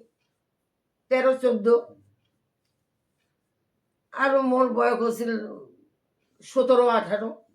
এই বয়সতে চাকৰি লৈছোঁ, পাইছোঁ মেট্ৰিক পাছ কৰাৰ পিছত। তো গতিকে এই 4-5 বছৰৰ সৰু ডাঙৰ। কিন্তু তোমাৰ মাক বিয়া দিলে ক্লাছ 5ত উঠিয়ে, ক্লাছ 4টোৱে পঢ়ি 5ত উঠি তোমাৰ দেউতাই বিয়া দিলে। কাক দিলে?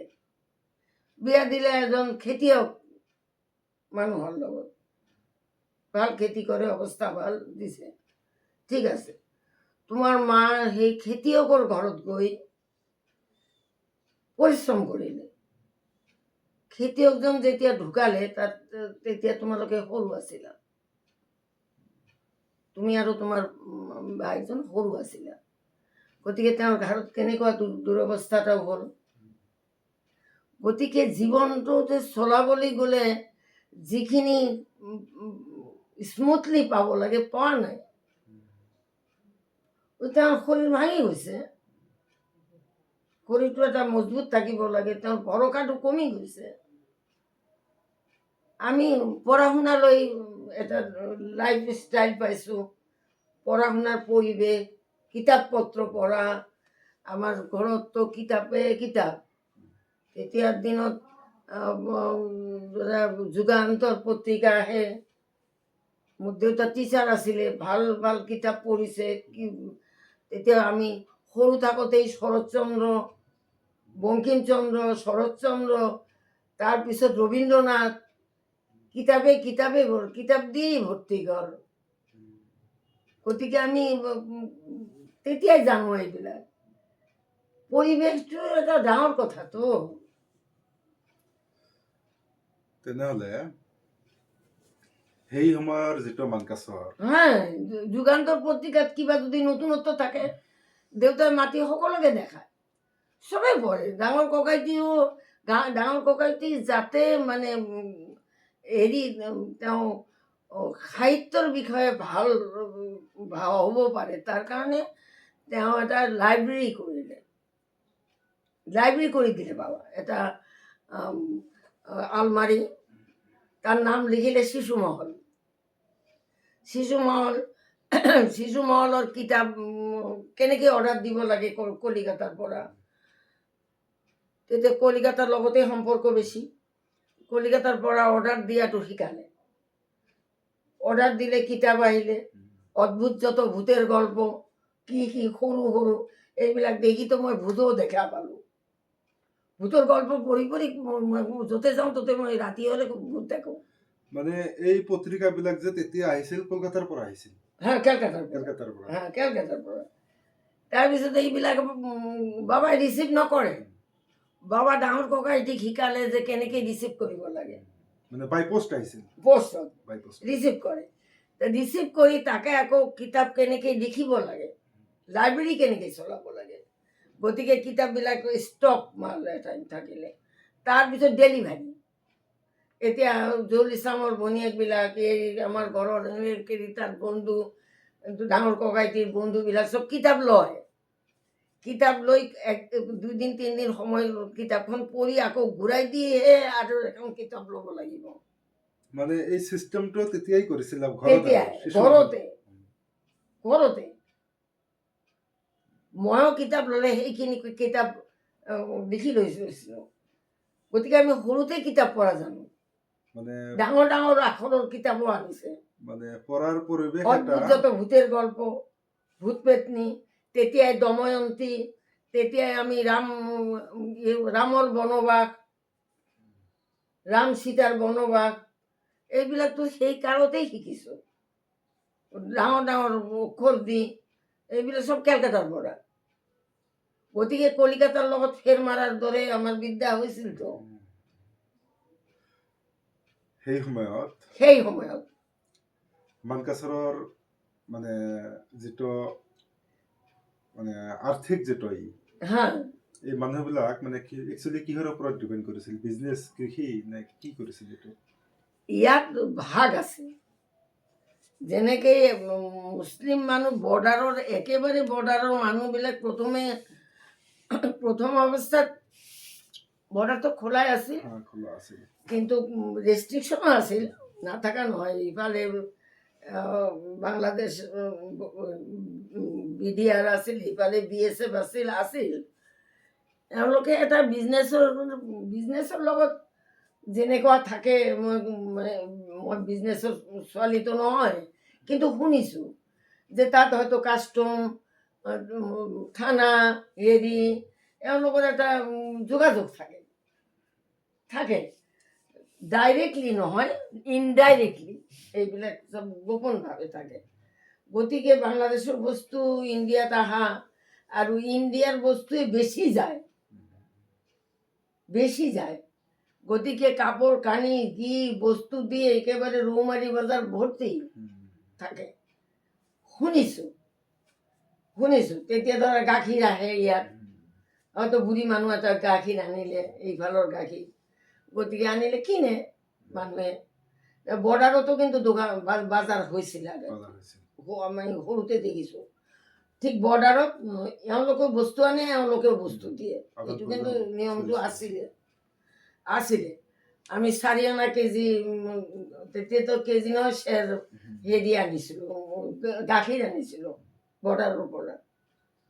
এনেকুৱা গুড় কি, তেতিয়া গুড়ৰ বিজনেছ আছিলে। যেনেকৈ জহুল ইছলামৰ বাপেক জেঠা এওঁলোকে এইবিলাক বিজনেছ কৰিছিলে। আৰু গোটেই এই অঞ্চলত যিবিলাক, তেতিয়াতো গাৰো হিল আছিল যদিও মেঘালয় নহয়, ফ্ৰী আছিলে। এৰ মানকাচৰৰ বেছিভাগ মানুহৰ গাৰো পাহাৰৰ মাটিয়ে বেছি, ধানৰ মাটি। আমিও গাৰো পাহাৰৰ জমিৰ ধান খায়ে ডাঙৰ হৈছোঁ। মানে গাৰো হিলছৰ লগত গাৰো হিলছৰ লগত ইয়াত সম্পৰ্কটো আছিল, মানে মানকাছাৰৰ মানুহৰ বহুত মানুহৰ মাটিয়ে আছিল তো গাৰো হিলত, মানকাছৰ মাটিয়ে আছিল। মানকাছৰ অকল নহয়, এই অঞ্চলৰ তোমাৰ বহুত দূৰ দূৰান্তৰলৈকে বৰ্ডাৰ তেতিয়া যেতিয়া ভাবে মানুহে চবৰে মাটি গাৰো হিলত আছিল। মেঘালয়ত আছিল, মেঘালয়। আজিৰ মেঘালয়ত আছিল। এতিয়াৰ মেঘালয়, হুম, হুম, তেতিয়া আমি মেঘালয় বুলি নাজানো, মেঘালয় শব্দটো সেইদিনা হৈছে, কিন্তু আমি আমি গাৰো পাহাৰেই জানো। আপুনি যেতিয়া জেএম হাইস্কুলত ফাৰ্ষ্ট গ'লে, ইমান গাল ল'ৰাৰ মাজত আপোনালোকে কেইজনমান হয়তো ছোৱালী মানুহ আছিল, তো পৰিৱেশটো মানে কেনেকুৱা আছিল? পৰিৱেশৰ ভিতৰত আমি যেতিয়া জেএম হাই স্কুলত আছিলোঁ, তেতিয়া আমাৰ কমন ৰুম আছিল, এটা ডাঙৰ কমন ৰুম মানে girls common room. Girls common common room যেতিয়া আমাৰ ছাৰ যায়, যাৰ ক্লাছ 9 বা ক্লাছ 4 মাতি যায়, মাতি যায়। তো 4ৰ ষ্টুডেণ্টবিলাক জানে যে এই ছাৰ মাতি গ'ল, ওই পিছে পিছে যায়, যাই সিহঁতৰ বেঞ্চ বেলেগ থাকে, তো বেঞ্চত বহে, লেকচাৰটো শুনে বা লিখে বা যি হয় হেৰিটো কৰে, পঢ়ে। আকৌ ছাৰ যেতিয়া ওলাই আহে তেতিয়া লগে লগে ওলাই আহে। ল'ৰা ছোৱালী একেলগে বহি থকাৰ কোনো নিয়ম নাছিলে। ছোৱালীবিলাকৰ গাৰ্লছ কমন ৰুম আছে, কমন ৰুমৰ পৰা ছাৰে যোৱাৰ সময়ত ক্লাছ 9, 8, 6, 4 হয়তো ক্লাছ 4 ক'লে 4ৰ ছাত্ৰীবিলাক ছাৰৰ পিছে পিছে যাব, যাই সিহঁতৰ কাৰণে বেঞ্চ থাকে। এই তথাপিও ল'ৰাবিলাক কম জ্বলোৱা নাই, সিহঁতে দেওবাৰ হ'লে গাৰো হিলত গৈ কিবা যে কিবা পাতা কি লৈ আনি বেঞ্চত দিয়ে, এইবিলাক খজুৱাই যে বান্দৰ খোলা। হা, এইবিলাক কাম কৰিছে সিহঁতে, বদমাইছি কৰা নকৰা নহয়, কৰে, কৰিছে। তাৰপিছত বিলাক জানিব লগা কথাবিলাক জানাৰ সুবিধা নাই মানুহৰ। কোনো এটা লাইব্ৰেৰীত এই যে মোৰ বাবা কৈছে, এই লাইব্ৰেৰীটো এই পাব্লিক লাইব্ৰেৰী যিটো, এইটো মানে এওঁলোকে তেতিয়াৰ দিনত বাবা কয় যে থানাত এজন দাৰোগা আছিল, 2-3জন পুলিচ আছিল, তাৰপিছত কাছাৰী দেখা শুনাৰ কাৰণে জমিদাৰৰ নাইব আছিল কেইজন, এজন CID অফিচাৰ,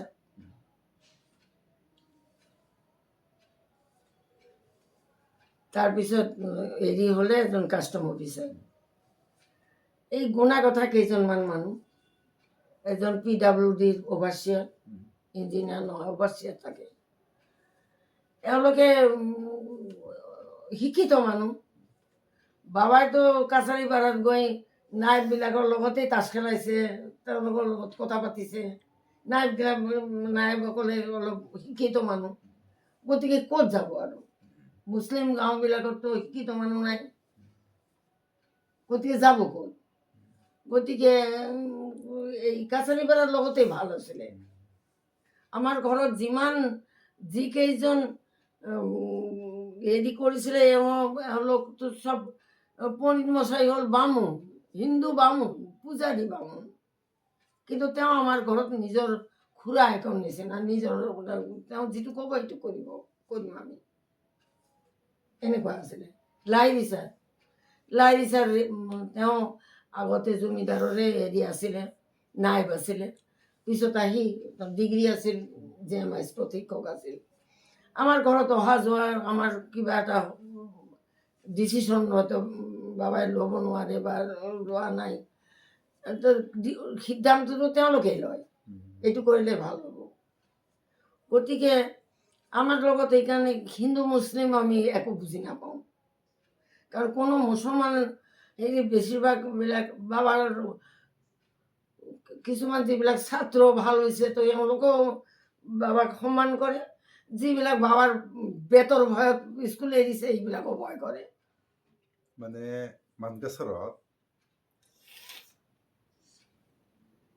হিন্দু মুছলিম বুলি তেতিয়া মানে কোনো ই নাছিল। নাই নাই একো নাছিলে, একো নাই। মানে মানকেশ্বৰৰ এটা মানে ইতিহাস আছে যিটো মানে সাম্প্ৰদায়িক সম্প্ৰীতি যিটো হা ইয়াত মানে আগৰ পৰাই মানে আছে আগৰ আৰু। পৰাই আছে, এতিয়াও আছে, এতিয়াও আছে। আচ্ছা মেডাম, এতিয়া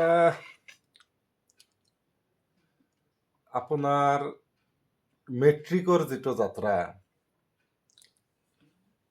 মেট্ৰিক যে পৰীক্ষা দিছে, উম। ক'ত দিছে, কেনেকৈ দিছে সেই সম্পৰ্কে অলপ। আচ্ছা, সেই সময়ত ক্লাছ 6তে এটা পৰীক্ষা দিব লাগিছিল।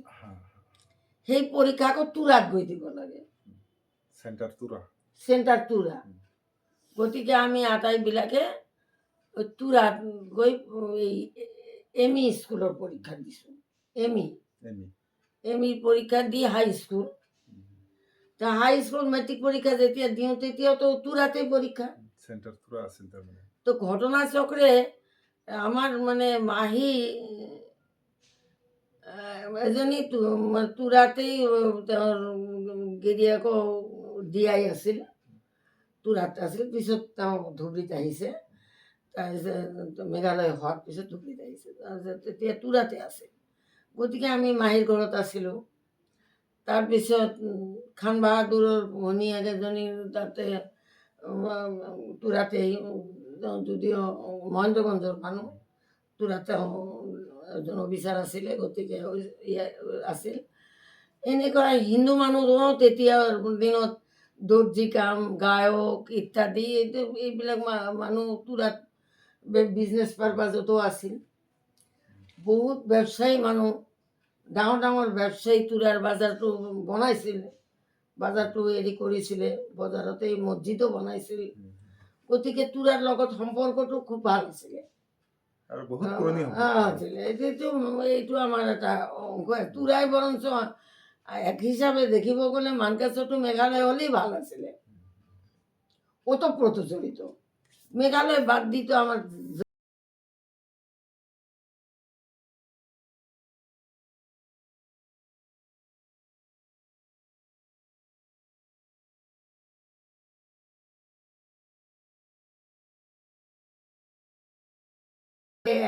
এচুকত, তেতিয়া শালমাৰাও মানকাচৰৰ লগতেই, এতিয়াও আছে দক্ষিণ শালমাৰা মানকাচৰ। তো শালমাৰা, সুকচৰ, সুকচৰত নাৱত উঠিলে তেওঁলোকে ধুবুৰী পায়, সহজে পায়। শালমাৰাত নাও উঠিয়ে তেওঁলোকে ধুবুৰী সহজে পায়। তেওঁলোকে কিয় মানকাচৰৰ লগত যোগ দিব? আটাইতকৈ বিপদগ্ৰস্তটো মানকাচৰ, ইফালে বাংলাদেশ, ইফালে মেঘালয়। সিহঁতৰতো মেঘালয় অসমতে থাকেতো। এতিয়া যদি প্ৰয়োজন হয় এওঁলোকৰ কোনো অসুবিধা নাই, এওঁলোকে নাও দি ধুবুৰী ঘাট পাব, তাৰ পৰা ট্ৰেইন দি য'তে যাব লাগে তাতে যাব।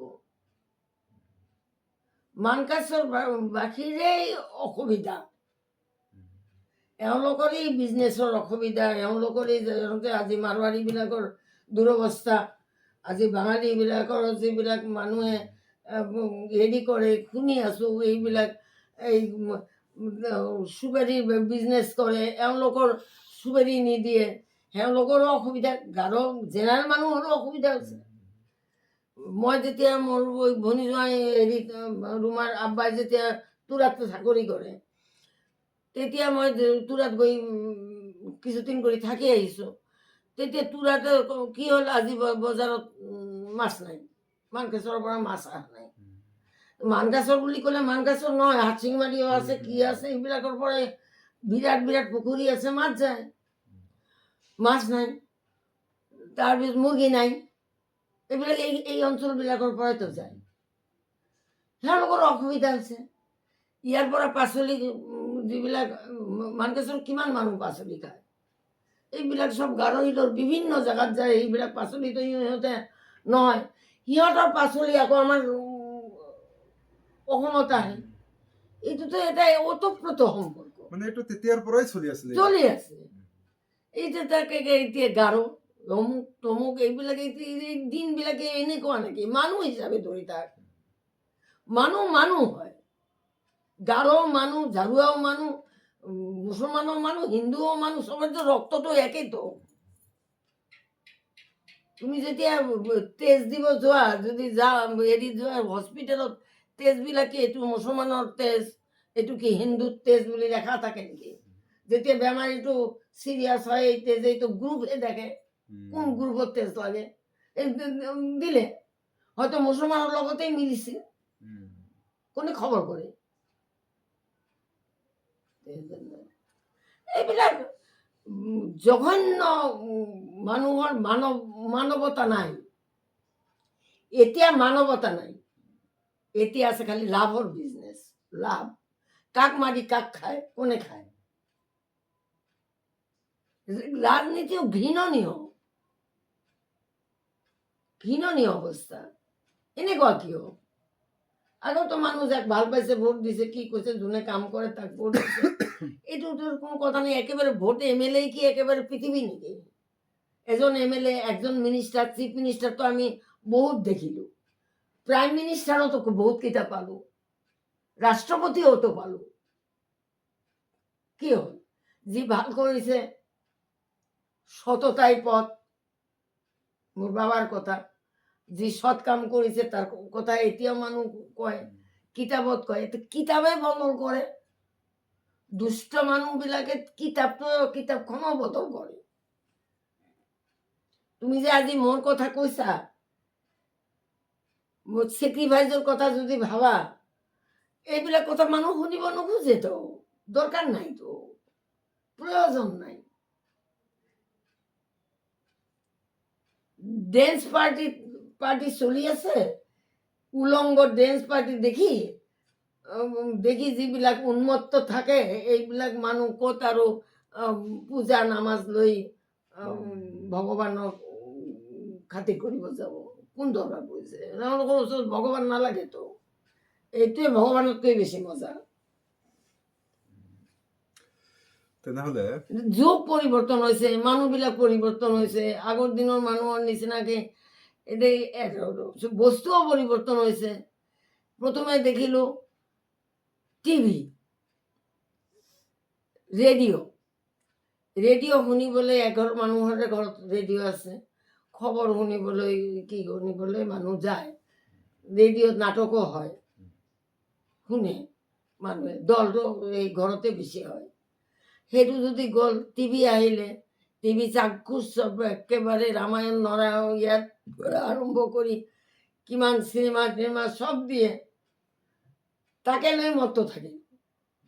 এই ল'ৰা ছোৱালীবিলাক টিভি দেখিলে, এটা জন্ম হোৱা সৰু বাচ্চাও এনেকৈ টিপটিপে টিভি ভালে চায়। টিভি ভক্ত।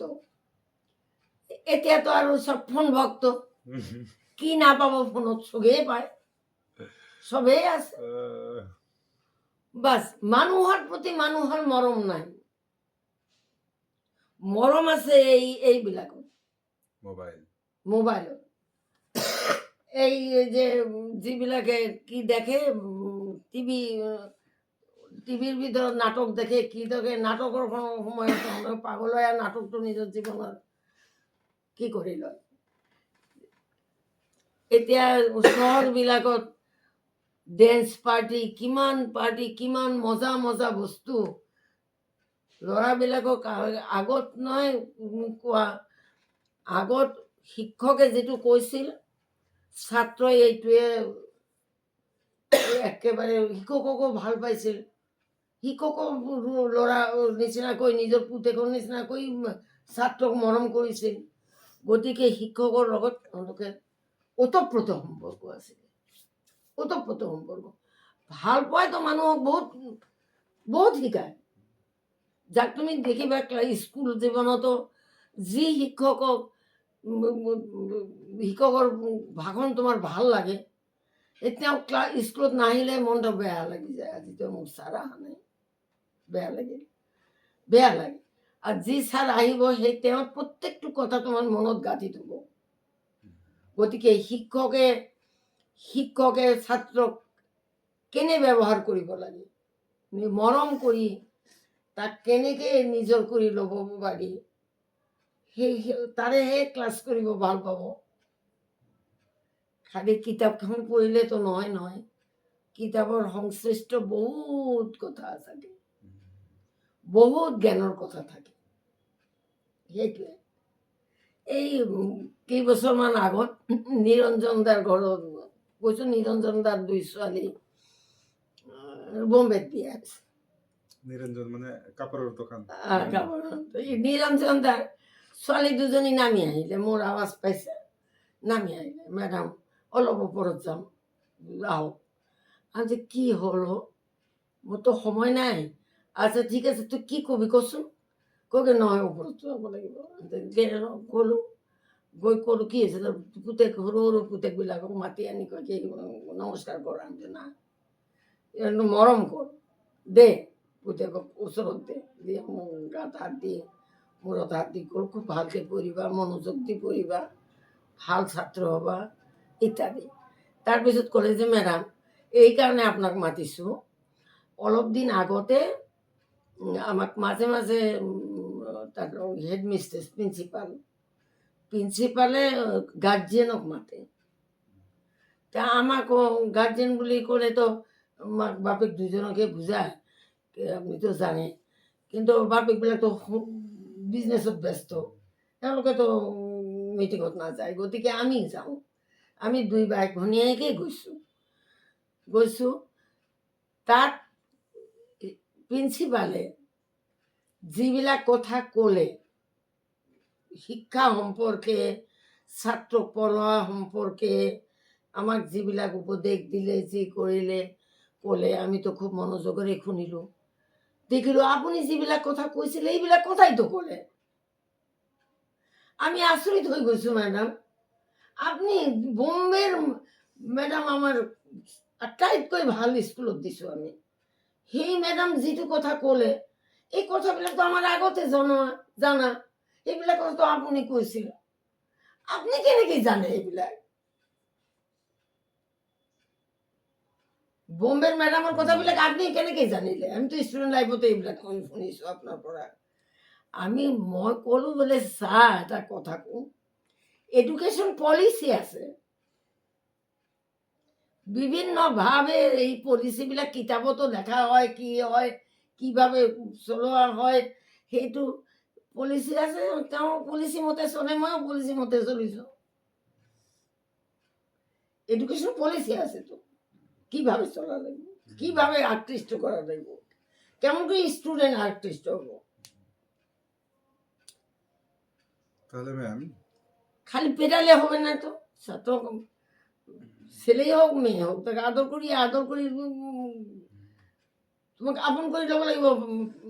লেখাৰ প্ৰতি বা হেৰিৰ প্ৰতি এটা ভাল পোৱা অৰ্জন কৰিব লাগিব, যেন মজা পায় পঢ়ি।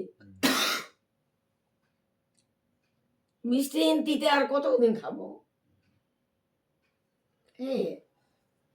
তাহলে ম্যাডাম আপনি মেট্রিক কত সনে দিলেন তাহলে? 59 মেট্রিক। আৰু এটা কথা, 55ত অল অভাৰ অসমত মানে মেইনলি গোৱালপাৰা ডিষ্ট্ৰিক্টত স্কুলবিলাক মানি ল'লে যে আমি অসমীয়াত পঢ়িম। হয়তো অসমত বহুত আৰু স্কুল আছে, চবে অসমীয়া ভাষাটো কম্পালচৰি হ'ল 55 1955 হ্যাঁ, তাৰ আগতে কি বেঙ্গলি বেঙ্গলি। মিডিয়াম। আমাৰ 1 ক্লাস ওপৰৰ ক্লাছটোৱে তো বেঙ্গলিত পৰীক্ষা দিছে। মোৰ ডাঙৰ ককাইটো কোৰ্চ তেতিয়া বেঙ্গলিত আছে। মানে গোটেই অসমৰে বেঙ্গলি আছে? না, আপাৰ অসমত অসমীয়া আছিলে, প্ৰথমে বেঙ্গলিতে পঢ়িছিল।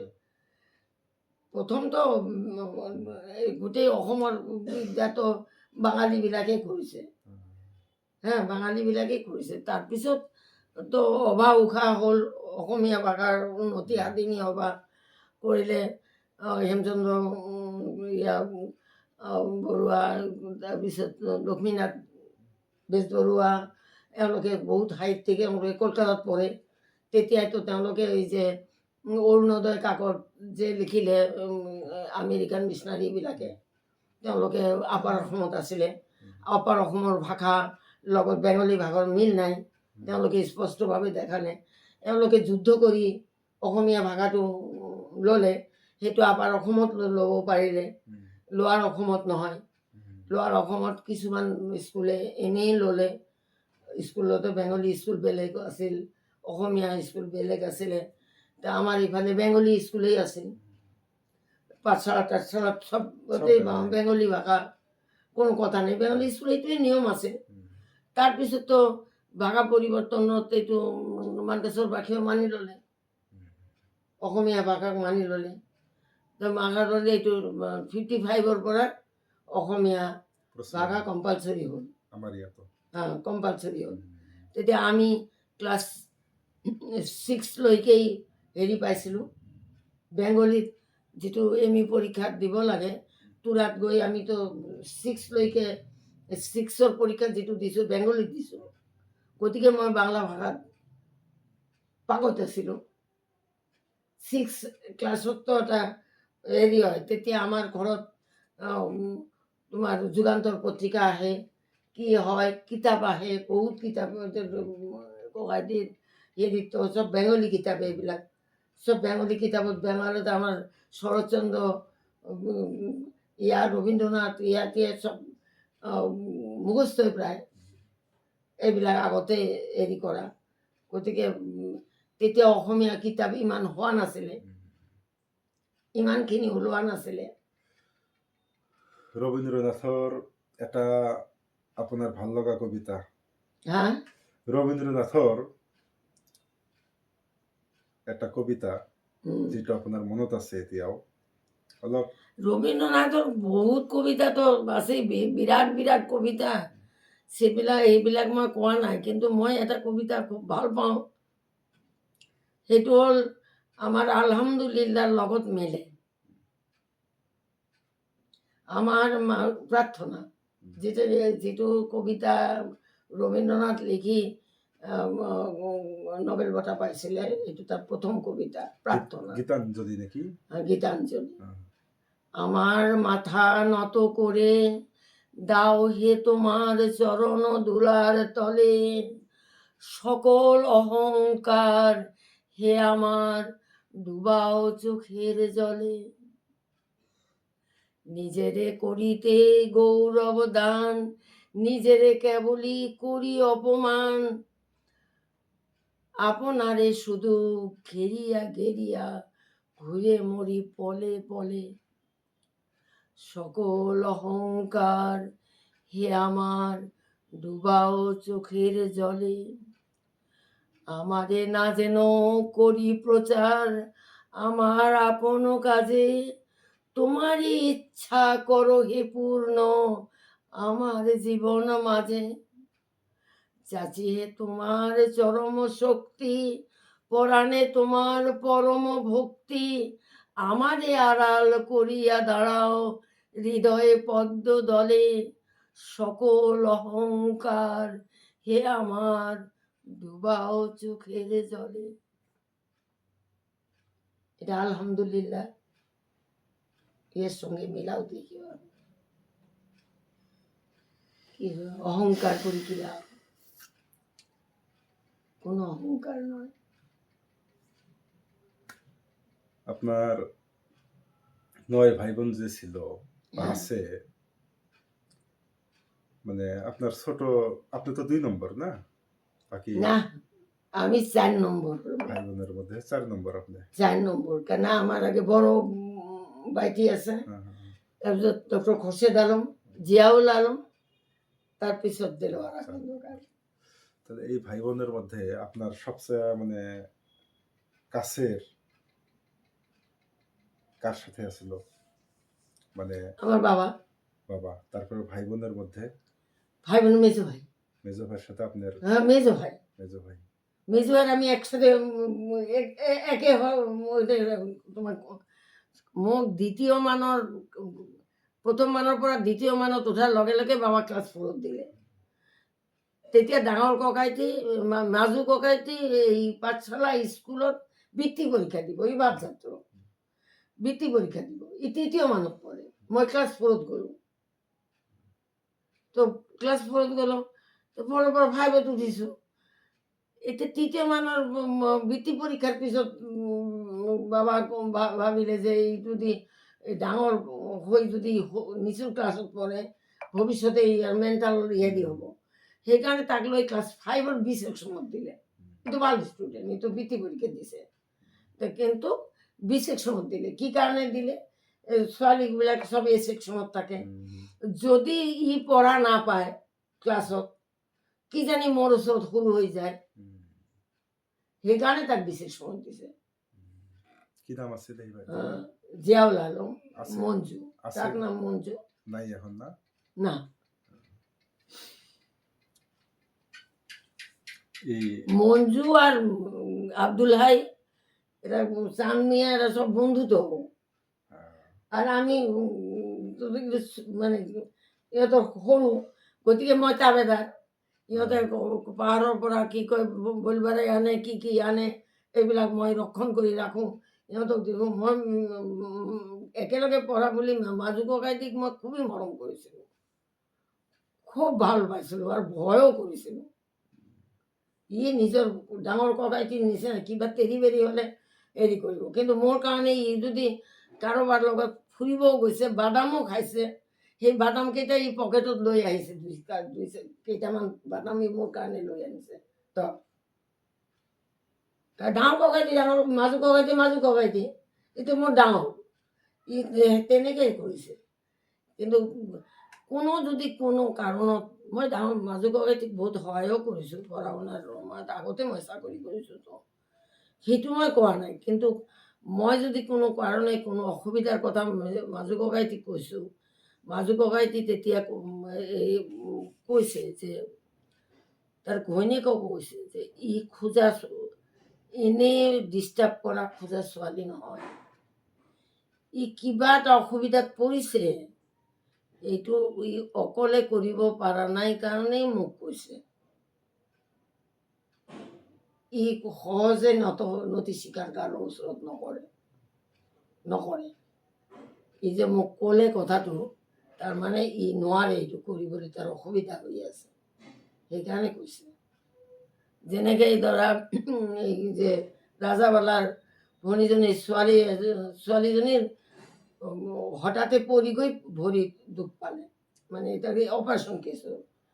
ই অপাৰেশ্যন কৰিলে গুৱাহাটীত গৈ, কৰি যেতিয়া ঘূৰি আহিব জালুকবাৰীতে, ই আহি প্ৰায় চেঞ্চলেছৰ নিচিনা। জোঁৱাই মোক ফোন কৰিলে, এতিয়া ইটো ভৰিত দিবে, বাকী সবেতো দোতলাত ঘৰ, মাজু ককাইটি একতলাত থাকে। মাজু ককাইটি মই ফোন কৰিলোঁ যে মেজো ভাই এনেকুৱা ঘটনা, তুমি সুমাকে স্থান দাও, হয়তো পঠাই দে, মই এতিয়াই মই ঘৰত পঠাই দিম। তাৰপিছত মই ক'লোঁ, সিহঁতে গ'ল। তাৰপিছত তাক হেৰি ডাক্তৰ আনিলে, কম্পাউণ্ডাৰ দি চেলাইন দিলে। আবেলি মোক ফোন কৰিলে যে এতিয়া ই অলপ ভাল পাইছে। জোঁৱাইক কৈছে মুক্তিয়ে সহজে সেয়াও নামানে কাৰো ওচৰত, সেয়াও নামানে। আমি ডাঙৰ ককাইক হ'লে কি হ'ব? ই যদি কৰিব পাৰি কৰি লয়, এতিয়া থাকে মানকেশ্বৰত। ই যেতিয়া তাৰ অৱস্থা বেয়া দেখিলে ই মোক ফোন কৰিলে, গতিকে মইতো কৰিমেই এইটো। ই সহজে নকয়, এইটো মোৰোতো ভনী ছোৱালী হয়। আপুনি ক্লাছ 6ত থাকোঁতে কিবা বৃত্তি পৰীক্ষা দিছিল নেকি এবাৰ? ক্লাছ কোন ক্লাছত? 6ত না, জেনাৰেল চবেই দিব লগা হৈছে 6ৰ পৰীক্ষাটো। 6ৰ পৰীক্ষা ইন জেনাৰেল তুৰাত গৈ আমি পৰীক্ষা দিছিলোঁ ক্লাছ 6ৰ পৰাই। 6তেই। তেতিয়া এমি আৰু হাই বোধহয় বেলেগ আছিলে। আৰু এটা আছিলে তেতিয়া জেম হাই স্কুল, JMHE স্কুল আছিল, তাৰমানে যতীন্দ্ৰ মোহন হাই ইংলিছ স্কুল। তেনেহ'লে তেতিয়া ইংৰাজীতেই চব আছিল। আপোনাৰ স্কুল লাইফৰ কোনো উল্লেখযোগ্য ঘটনা মনত আছেনে এতিয়াও কিবা হাইস্কুল লাইফৰ? আছেতো, যেনেকৈ ক্লাছ 4ত মোক লৈ দিলে, লৈ বাবা ভৰ্তি কৰি দিলে ঠিকই। আমি তিনিটাই খুব মিল আছিলোঁ, এই জেলি, হেনক, জলিছা মোৰ বনীয়ে, চালো মোৰ ছোৱালী জেলি, মামাৰে ছোৱালী হয়, আৰু মই তিনিটাই মানে খুব মিল। মিল আমাৰ এক স্যাৰে ইংৰেজি ৰচনা দিকাও, তো ৰচনা দিছে, ল'ৰাবিলাকৰ ওচৰত আগত গৈছে, এক ল'ৰাকে মুখস্থ কৰিব পৰা নাই, খুব পিটালে। পিটালেতো ছোৱালীবিলাকৰ ওচৰত অহা নাই তেতিয়াও। তাতে যি হওক, এই ঘটনাটো দেখি আমাৰ ভয় লাগিল, কি মাৰিলে। তাৰপিছত তো আমি আহোঁতে তিনিটাই ক'লোঁ যে কালিও তো আছে, ৰচনা যদি মুখস্থ নহয় তেতিয়াতো আমাকো মাৰিব। আমি তিনিটাই স্কুলৰ টাইমৰ সময়ত কিতাপ পত্ৰ লৈ পলালোঁ। পলাই পিছফালৰ ঘৰত, এঘৰত গৈ, ঘৰত যোৱা নাই, ঠিক বাহিৰতে এই হেৰি লৈ খেলা খেলি আছোঁ তিনিটাই। কিন্তু বুদ্ধি আছিলে। টিফিন টাইমত, টিফিনৰ পিছত অলপ পিছত আহি ঘৰত ভাত খাইও গ'লোঁ, বুজিছা। ভাত খাই গ'লোঁ, তো মা বুজি পোৱা নাই। ছুটি হ'ল যেতিয়া ঘৰতো আহিব লাগিব, তো মই ঘৰৰ পিছফালে গৈ থিয় হৈ আছোঁ মনে মনে। বাবা মাক কৈ আছে মুক্তি ক'ত? কিয়? মুক্তিতো স্কুলত গৈছে, স্কুলৰ পৰা আহিছে। তো বাবা কয় মুক্তি ক'ত? সেইটোহে সুধিছোঁ, মাতি আনা। তো ঘৰৰ পিছফালে মা খিৰিকী দি দেখিলে, তো তোৰ আব্বাই মাতি আছে। বাবা আহিলোঁ, আহি একেবাৰে ৰাস্তাতে কান্দাকাটি, চিঞৰি চিঞৰি কান্দিব ধৰিলোঁ। বাবা কয় কি হ'ল? যে স্কুলত যোৱা নাই? না, স্কুলত যোৱা নাই। কিয় যোৱা নাই? ছাৰে এই দিকাও ৰচনা নাপালে কিমান মাৰিছে, মোকো মাৰিব। মোৰতো দিকাও ৰচনা মুখস্থ হোৱা নাই, মই যাব নোৱাৰিম। এইকাৰণে মই যোৱা নাই।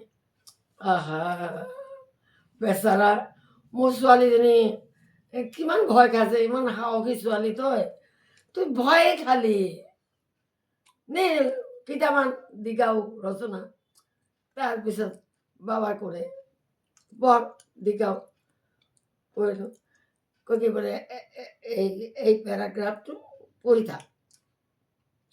করতে দিকাও রচনা করে এতিয়া মসুর দিকাও is a gentle animal serious fearless too তারপরে ইসকভার পাত মানে দিকাও সবে পড়িছে তেনেহ'লে। মুখস্থ মানে একে ঝরঝরা মুখস্থ। তো বাবা পিছদিন গৈ ছাৰক কৈছে যে আপুনি বোলে এনেকুৱা মাৰ মাৰিলে যে মোৰ ছোৱালীটো পলালে, আজিতো স্কুলত অহা নাই। তো গ'ল। মই ভাবিলোঁ যে বাবাই কেনেকৈ জানে মই স্কুলত যোৱা নাই। এইখিনিও বুদ্ধি নাছিলে যে বাবাটো স্কুলতে থাকে। আৰু এবাৰ ক্লাছ 5ত হাফেলি পৰীক্ষাত মই অংক পৰীক্ষাত 0 পাইছোঁ। সব অংকই ভুল হৈছে, যিকেইটা অংক কৈছোঁ ভুল হৈছে। সৰু ছোৱালী যি হওক শুদ্ধ হ'ব লাগিছিল, ভুল হৈছে। তো মই ভাবিলোঁ এই বহিখন লৈ মই কেনেকৈ ঘৰত যাম, বাবাই দেখিলে কি ভাবিব। তাতকৈ মই ফালিয়ে পেলাওঁ। ফালি পেলাই ওই থানা আৰু স্কুলৰ মাজত যে হেৰিটো আছে তাতে পেলাই থৈছোঁ। কিতাপ কিতাপ কিতাপ না, ওই বহিখনে লেখার খাতা, বই পরীক্ষার খাতা 0 পেলাই দিছোঁ। তো ভাবিছোঁ কোনো নাজানিব। তাৰপিছত বাবা আবেলি আহি মোক ক'লে, মাক কৈ আছে, শুনিছা, মোৰ ছোৱালী অংকত 0 পাইছে। মা একো নক'লে। তো মই ভাবিলো বাবা কি বিদ্যা জানে, কেনেকে জানিলে মই 0 পালো? বাবা কেনেকে জানে? মই তো ভাঙি পেলাই দিছো, বাবা জানিলে কেনেকে? পিছতহে গম পাইছো যে এইবিলাক বহীত লিখিব লাগে কোনে কিমান নম্বৰ পালে। বাবা নিজৰ ছোৱালীটো দেখাত ভুল কৰা নাই, 0 পাইছে। তো কি কৰিব এতিয়া? কমান খমান প্ৰথম মানৰ পৰা লৈ গৈ ক্লাছ 4 দিলে, 4 নহ'লে কোনোমতে পাছ কৰিছো। 5 গৈ আকৌ অংকবিলাক এটা হেৰি আছে না, খেলাত থৈ মই পঢ়িব যাম নেকি? তেতিয়াতো সৰু ছোৱালী। তাৰপিছত বাবাই মোক ক'লে যে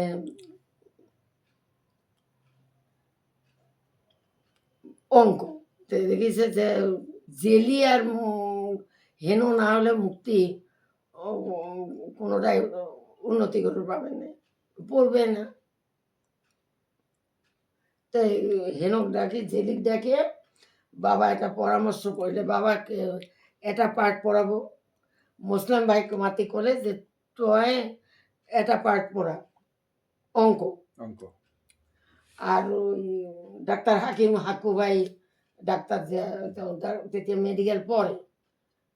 বাবা করলে যে তো এই স্কুলের ছাত্র আছিল, বাবারও ছাত্র আছিল, কলে যে তই পাউন্ড শিলিং পেনির অঙ্কবিলাক শিকা। গতিকে আমি 3 ঠাই অঙ্কবিদ্যা শিকিলো।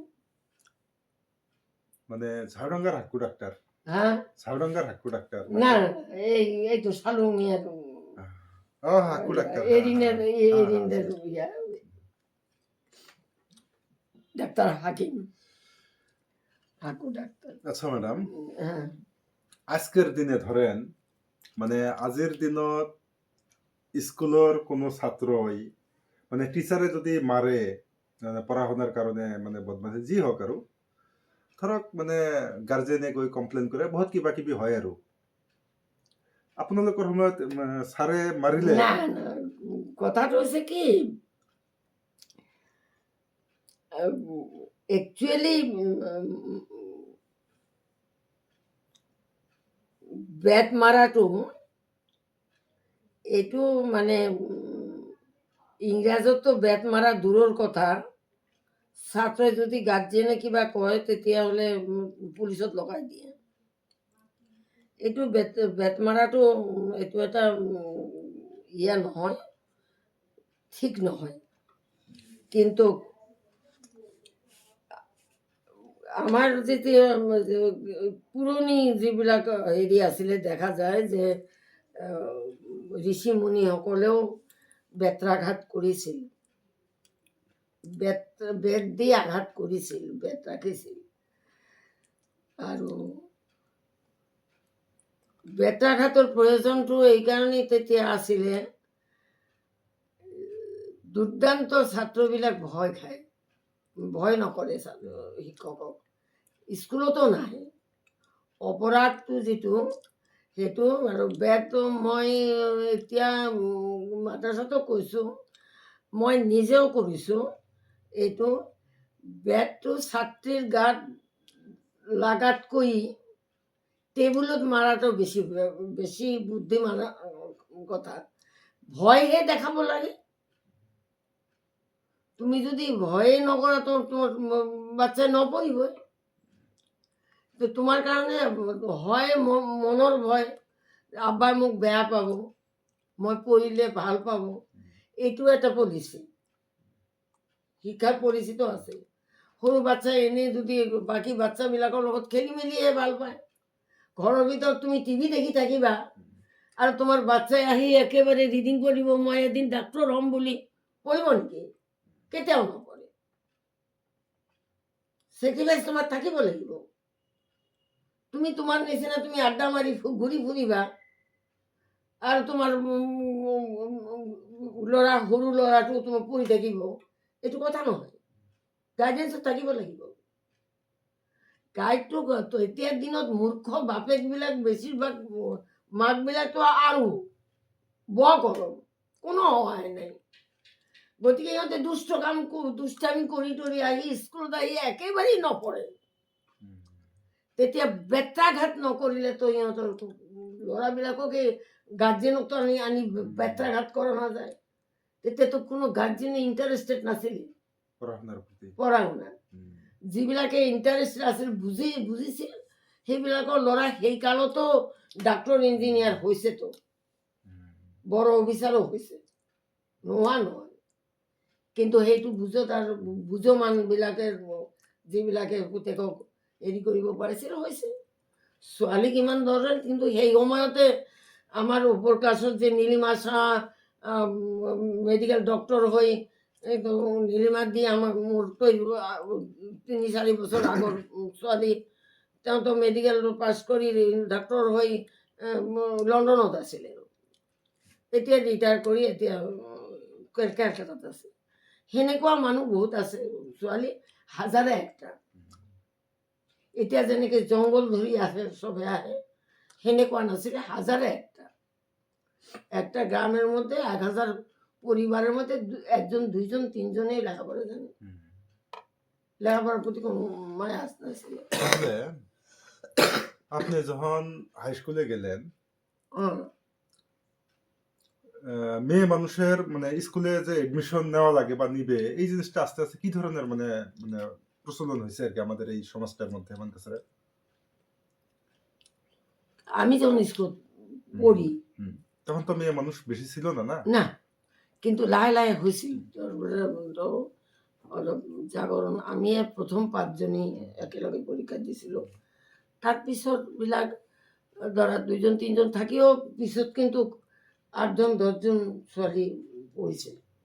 যেতিয়া ছোৱালী বেছি হ'ল তেতিয়াহে হাই স্কুল এখন, গাৰ্লছ স্কুল এখন কৰাৰ প্ৰয়োজনীয়তা বোধ কৰিলে পাব্লিকে।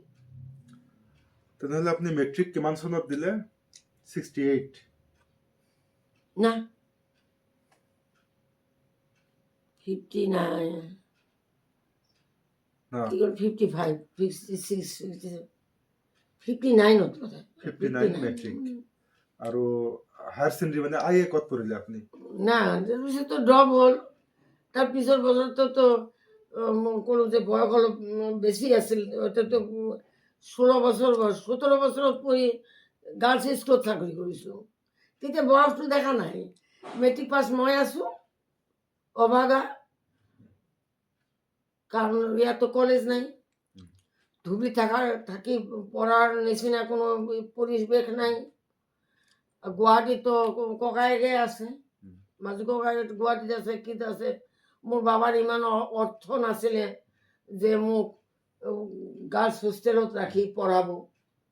গতিকে এজন টিচাৰৰ আৰু কি সামৰ্থ্য থাকিব পাৰে। গতিকে মই ঘৰতে আছিলোঁ আৰু শিকিবও হায়াৰ ছেকেণ্ডাৰী বেয়া কৰি তেতিয়া আইএ পৰীক্ষা, আইএ আছিলে, হায়াৰ ছেকেণ্ডাৰী আছিলে, আইএ পৰীক্ষাত কিবা ছাবজেক্টত বেয়া কৰিছে, কৰি ঘৰতে আছিল। গতিকে এই অঞ্চলত মই আৰু খোলা চাতুন নেচা, মোৰ 2 ক্লাছ ওপৰৰ ছাত্ৰী আছিল, তেওঁলোকে 2জনে মেডাম।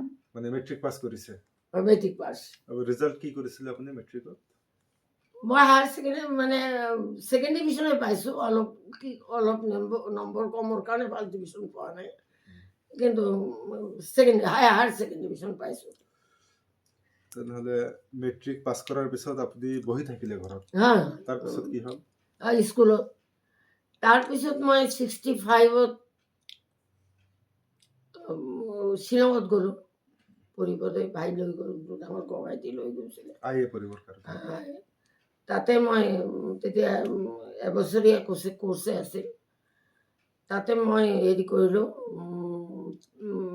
হায়াৰ ছেকেণ্ডাৰী পাছ কৰিলোঁ। তাৰপিছত মই BA পৰীক্ষা দিম বুলি ফাইনেল কৰি পেলালোঁ।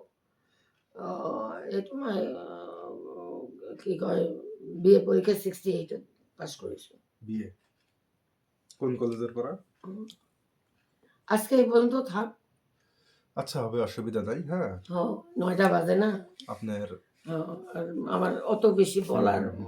ইয়েটা ইয়া হয়ে যায়। তাহলে অনেক অনেক ধন্যবাদ। আজি আমি যিখিনি কথা পাতিলো মানে এইখিনি মেডামৰ বিশেষকৈ যিটো ষ্টুডেণ্ট লাইফ, ঘৰুৱা পৰিৱেশ আৰু আমাৰ মানকাচৰৰ যিটো মানে সেই সময়ৰ আৰ্থসামাজিক বা যি অৱস্থা আছিল কথা পাতিলোঁ। আৰু নেক্সটত যদি আমি কেতিয়াবা আৰু সময় হয় তেতিয়া একচুৱেলি যিটো মেইন পাৰ্ট মেডামৰ লাইফৰ মানে মেডামক আমি মানকাচৰৰ মানুহ মানে মুক্তি মেডাম বুলিহে গম পাওঁ। মুক্তি মেডামৰ যিটো মানে যাত্ৰা নেক্সট যাত্ৰা এইটো আমি নেক্সটত কথা পাতিম। তো বহুত বহুত ধন্যবাদ মেডাম, আপুনি মোক এইখিনি সময় দিয়াৰ কাৰণে। আৰু শুনিম আপোনাৰ পৰা আৰু নেক্সটত যেতিয়া ঠিক হয়। আছে, ঠিক ঠিক আছে। আছে, হ'ব।